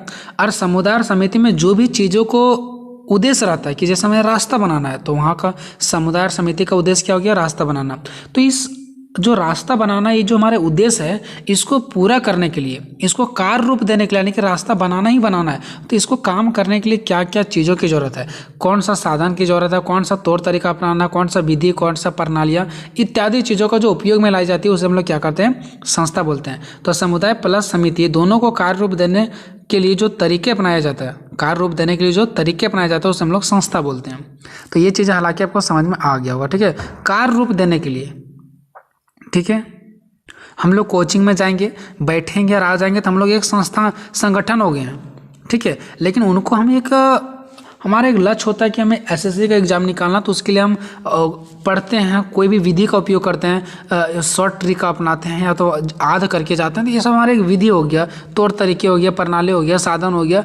तो ये सब चीज़ों को जो उपयोग में लाई जाती हैं उन्हें हम लोग संस्थाएँ कहते हैं, ठीक है। चलो अब देखते हैं संस्था की परिभाषा। तो अलग अलग विद्वानों ने संस्था की अलग अलग तरीके से परिभाषा दी है, जो कि हम लोग देखते हैं एलरिज के अनुसार। आखिर जो एलरिज विद्वान थे, एलरिज एक समाजशास्त्री व्यक्ति थे, जिन्होंने क्या कहा संस्था के बारे में, तो इसने कहा सामाजिक संस्थाएं जो मनुष्य को मुख्य आवश्यकताओं की पूर्ति के लिए निर्मित हुए हैं। मतलब एलरिज का सीधा सीधा कहना है कि देखो, समाज में व्यक्ति रहते हैं और व्यक्तियों की जो आवश्यकता होता है उसको पूरा करने के लिए जो निर्मित किया जाता है ना, जो निर्माण किया जाता है, उसे संस्था बोलते हैं। क्यों? क्योंकि संस्था क्या होती है, व्यक्तियों की आवश्यकताओं की पूर्ति करती है ना। क्योंकि समुदाय, और हम लोगों ने एक और चीज़ें पढ़ रखा था, समिति, समुदाय और समिति में जितने भी सारा कार्य होता है उसको कार्य रूप देने के लिए ही हमें संस्था का यूज करते हैं ना। तो इसका वेरी सिंपल लैंग्वेज है, ठीक है।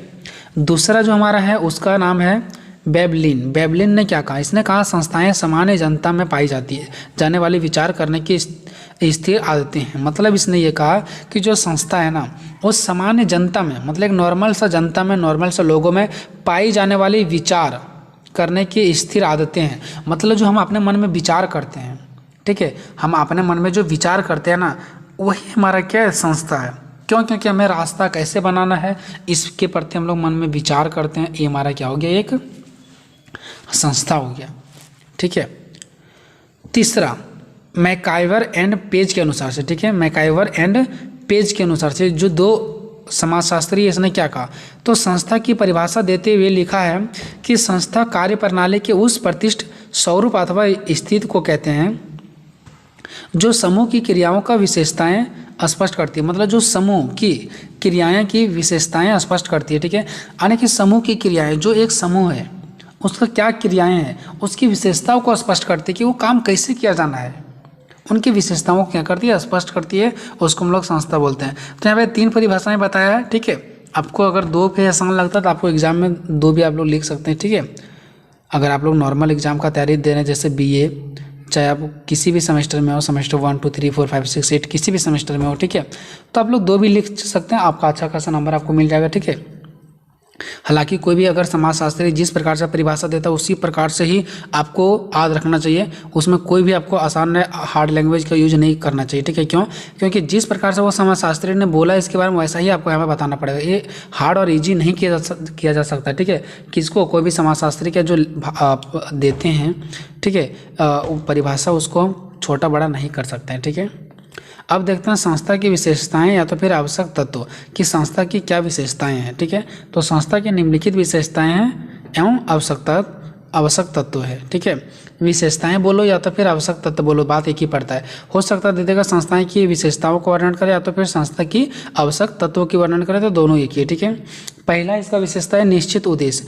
प्रत्येक संस्था के कुछ उद्देश्य होते हैं, उद्देश्य के अभाव में संस्था का अस्तित्व संभव नहीं है। मतलब देखो, हर एक संस्था के कुछ ना कुछ उद्देश्य होता है, बिना उद्देश्य के ये संस्था चल ही नहीं सकता, ये संभव नहीं है, ये मिट जाएगा फिर बिना कोई उद्देश्य के। तो इसका एक निश्चित उद्देश्य रहता है। निश्चित नियम, प्रत्येक संस्था कुछ निश्चित नियमों को अपनाती है। सही नियम एवं एक संस्था को दूसरी संस्था से पृथक करते हैं। देखो अब यहाँ पे क्या होता है ना, प्रत्येक संस्था कुछ निश्चित नियमों को अपनाती है। अगर वो नियम को नहीं अपनाएगा ना तो धीरे धीरे खत्म हो जाएगी। तो हर एक संस्था एक निश्चित नियम का क्या करती है, अपनाती है। तीसरा प्रतीक, और हर एक संस्था का प्रतीक होता है। जैसे आप मान लो कोचिंग, मान लो कि कोचिंग संस्था है, स्कूल है, अलग अलग है, तो हर एक चीज़ों का अलग अलग आप लोगो देखे होंगे। लोगो मतलब प्रतीक, चिन्ह। तो प्रत्येक संस्था का कोई ना कोई प्रतीक आवश्यक होता है, बिना प्रतीक का कोई संस्था हो ही नहीं सकता। मतलब अलग अलग चीज़ों का अलग अलग एक क्या होता है, चिन्ह होता है, ठीक है। स्वीकृति एवं अधिकार, देखो ये क्या संस्थाएं समूह के द्वारा मान्यता प्राप्त होती है। देखो संस्था किसके द्वारा मान्यता प्राप्त होती है, समूह के द्वारा। जैसे मैंने बताया समिति होता है, समुदाय होता है, तो इसमें बताया जाएगा कि कैसे काम करना है, लेकिन उसके लिए जो कार्य प्रणाली अपनाया जाएगा, जो कार्य रूप दिया जाता है, वो संस्था होती है। तो संस्था के ऊपर बढ़ करके हमारा एक समूह रहता है, ठीक है। तो समूह के द्वारा मान्यता प्राप्त होती है, ठीक है, किसको, संस्था को। इसका उल्लंघन नहीं किया जा सकता, क्योंकि आप मान लो कि आपको रोड बनाना है, तो आप एक संस्था हो गया रोड बनाने वाला, ठीक है। लेकिन क्या आप इसका उल्लंघन करेंगे नियम कानून को? नहीं, आपको कायदे कानून में रह करके ही काम करना है, ठीक है। तो इसका उल्लंघन नहीं किया जा सकता है। इसके लिए यह आवश्यक है, ये समूह इन्हें कुछ अधिकार देता है। जो इनका समूह रहता है वो कुछ इससे अधिकार देता है, ठीक है, जिसमें संस्थाएं अपने उद्देश्य को पूरा करती है। जिससे क्या होती है, संस्थाएं अपना जो उद्देश्य उसको मिलता है, जैसे रास्ता बनाने का उद्देश्य मिला तो उसको क्या करेगी, वो पूरा करेगी, ठीक है। 5वां ढांचा, बिना उचित ढांचे के कोई भी संस्था विकसित नहीं हो सकती है। ढांचे से तात्पर्य उन नियम अथवा कार्य प्रणाली से जिनके द्वारा संस्था का कार्य चलता है तथा उद्देश्य प्राप्ति होती है। मतलब देखो एक ढांचा होना चाहिए। अब ढांचा का मतलब क्या हो गया कि वो नियम कानून अथवा वो कार्य प्रणाली जिसके द्वारा संस्था का कार्य चलता है, ठीक है, तथा उद्देश्य प्राप्ति होता है, ठीक है। वो चीज़ों का बिना उचित ढंग का अगर वो संस्था क्या करती है, नियमों को, कार्य प्रणाली को अगर अच्छे ढंग से नहीं करती है तो कहीं ना कहीं मिटने के चांसेस रहता है। तो संस्थाओं को चाहिए कि वो एक उचित ढंग से, उचित ढांचा के माध्यम से क्या करती है, कार्य को आगे की ओर ले जाती है। 6, सामूहिक प्रयास, ठीक है। सामाजिक संस्था व्यक्ति विशेष के लक्ष्यों को पूरा ना करके सामूहिक लक्ष्यों की पूर्ति करती है। मतलब क्या संस्थाएं इसलिए बनाई जाती है कि कोई एक व्यक्ति का लक्ष्य को पूरा किया जाए? नहीं, एक व्यक्ति का नहीं, विशेष के मतलब ये कुछ खास लोगों का। तो कुछ खास लोगों के लिए संस्था नहीं बनती, बल्कि सामूहिक लक्ष्यों की पूर्ति करती है। सामूहिक मतलब जितने सारे समूह में आ जाता है सभी लोगों के लिए, समझो, ठीक है। तो इस कारण संस्था का विकास या अवनति व्यक्ति विशेष पर आधारित नहीं होती है। मतलब क्या कि इसलिए संस्था का किसी एक विशेष व्यक्ति पर आधारित नहीं होती, बल्कि ये अवनति मतलब बहुत सारे लोगों पर क्या होती है, आधारित होती है, ताकि सभी लोगों को फायदा मिल सके इसका। सुपरिभाषित उद्देश्य। देखो, प्रत्येक सामाजिक संस्था का एक निश्चित उद्देश्य होता है जिसकी पूर्ति के लिए संस्था का निर्माण किया जाता है। मतलब एक इसका उद्देश्य होता है और उद्देश्य को पूरा करने के लिए ही ना संस्था का निर्माण किया जाता है। हमें रास्ता बनाना था, हम संस्था का निर्माण कर दिए। तो आखिर संस्था का निर्माण किस लिए किए हैं? ताकि हमारा रास्ता बने, हम अपने एक उद्देश्य को पूरा कर सके, रास्ता वाला। ठीक है, सामाजिक संस्थाओं के उद्देश्य पूर्णतः सुपरिभाषित व स्पष्ट होते हैं। और जो हमारा संस्था होती है ना, उसका जो उद्देश्य रहता है वो बिल्कुल साफ सुथरा होता है, स्पष्ट होता है। ठीक है, अब थोड़ा सा संस्था का महत्व देख लेते हैं। हालांकि नहीं पूछा गया, लेकिन क्वेश्चन तो मुझे 15-16 नंबर में देखने को मिलेगा, तो उसके लिए एक्स्ट्रा से भी आप लिख सकते हैं। ठीक है, संस्था का महत्व, मानव व्यवहार पर नियंत्रण। देखो, संस्था द्वारा मानव के व्यवहार पर नियंत्रण किया जाता है। ठीक है, मानव को कैसे क्या करना नहीं करना, इस पर नियंत्रण रखता है कौन? संस्थाएं। संस्कृति की वाहक।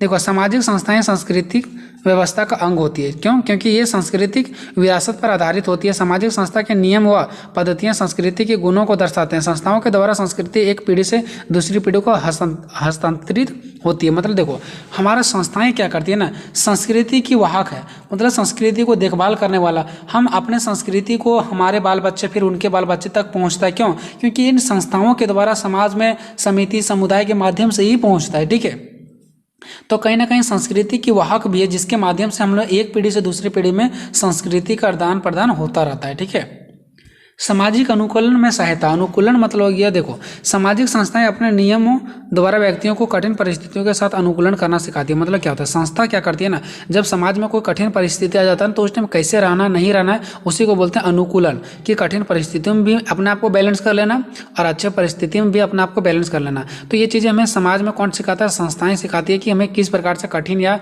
आसान परिस्थितियों में हमें बैलेंस करके खुद को अनुकूल करके रहना है। ठीक है, चौथा, मार्गदर्शन करना। संस्था के द्वारा दिया गया विधि के अनुसार ही व्यक्ति कार्य करने के लिए प्रेरित होता है। इससे हमें क्या होता है, हमें व्यक्तियों को हमें मार्गदर्शन मिलता है कि हमें किस प्रकार से कार्य प्रणाली को करना और किस प्रकार से नहीं करना है।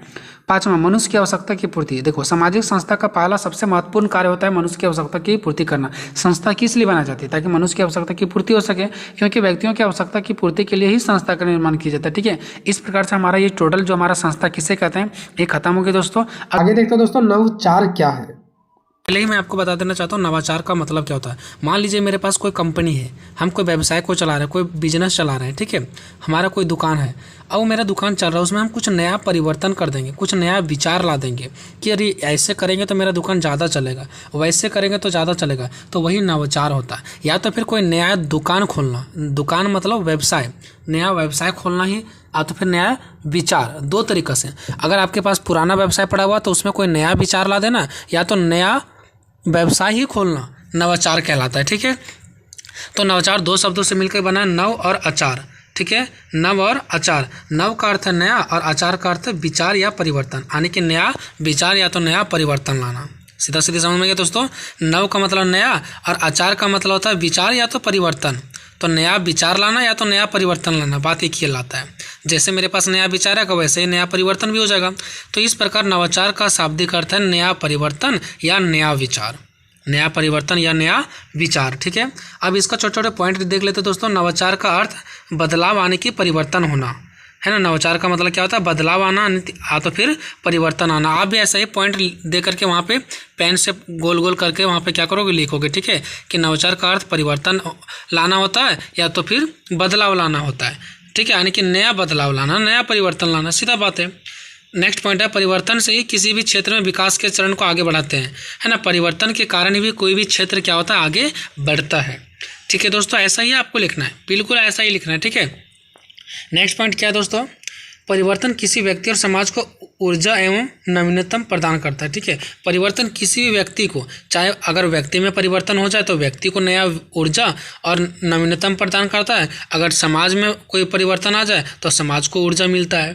ठीक है, तो परिवर्तन किसी भी व्यक्ति में, किसी भी समाज में ऊर्जा एवं नवीनतम प्रदान करता है। ऊर्जा मतलब आप तो लोग जानबे करते हैं ताकत। ठीक है, ताकत या और नवीनतम मतलब क्या हो गया, कोई नया चीज़ प्रदान करता है। ठीक है, नेक्स्ट क्या, नवाचार कोई नया कार्य करना ही नहीं है, परंतु किसी भी कार्य को नए तरीके से करना भी नवाचार है। जो कि मैंने आपको फर्स्ट में समझाया कि नवाचार का मतलब ये नहीं कि सिर्फ नया नया काम ही करेंगे, बल्कि मेरे पास पुराना काम पड़ा हुआ और उसमें भी कुछ अगर नया विचार कर देते हैं, नया परिवर्तन ला देते हैं, तो ये हमारा नवाचार कहलाता है। ठीक है दोस्तों, अब देखते हैं नवाचार की परिभाषा। तो यहाँ पे दो विद्वान ने यहाँ पे नवाचार की परिभाषा दिया है। पहला है HG के अनुसार और दूसरा EM के अनुसार। तो HG अगर आप जल्दी में हैं तो परिभाषा अगर नहीं भी लिखेंगे तो चलेगा, लेकिन कम से कम आप एक परिभाषा याद कर लीजिए जो नीचे वाला है, ठीक है।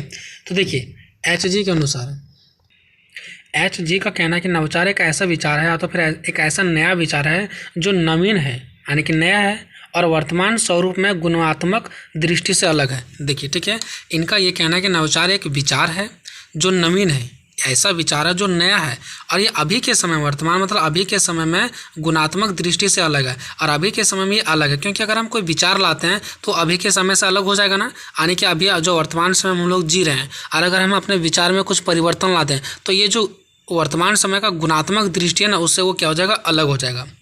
समझ गया ना। नेक्स्ट क्या है, EM के अनुसार तो नवाचार एक विचार है जिसकी प्राप्ति व्यक्ति नवीन विचार के रूप में करता है ना। ये सिंपल सी बात है, नवाचार एक ऐसा विचार है ना जिसको प्राप्त करने के लिए व्यक्ति को क्या करना पड़ेगा, पता है, नया विचार लाना पड़ेगा, नया विचार के रूप में व्यक्त करना पड़ेगा, ठीक है। चलिए अब नवाचार की विशेषताओं को देखते हैं दोस्तों, झट से देख लेंगे, बहुत जल्दी याद हो जाएगा आपको। नवाचार की उपयुक्त परिभाषाओं से इनमें से निम्नलिखित विशेषताएं मिलती है, ठीक है, यानी कि इनकी निम्नलिखित विशेषताएं।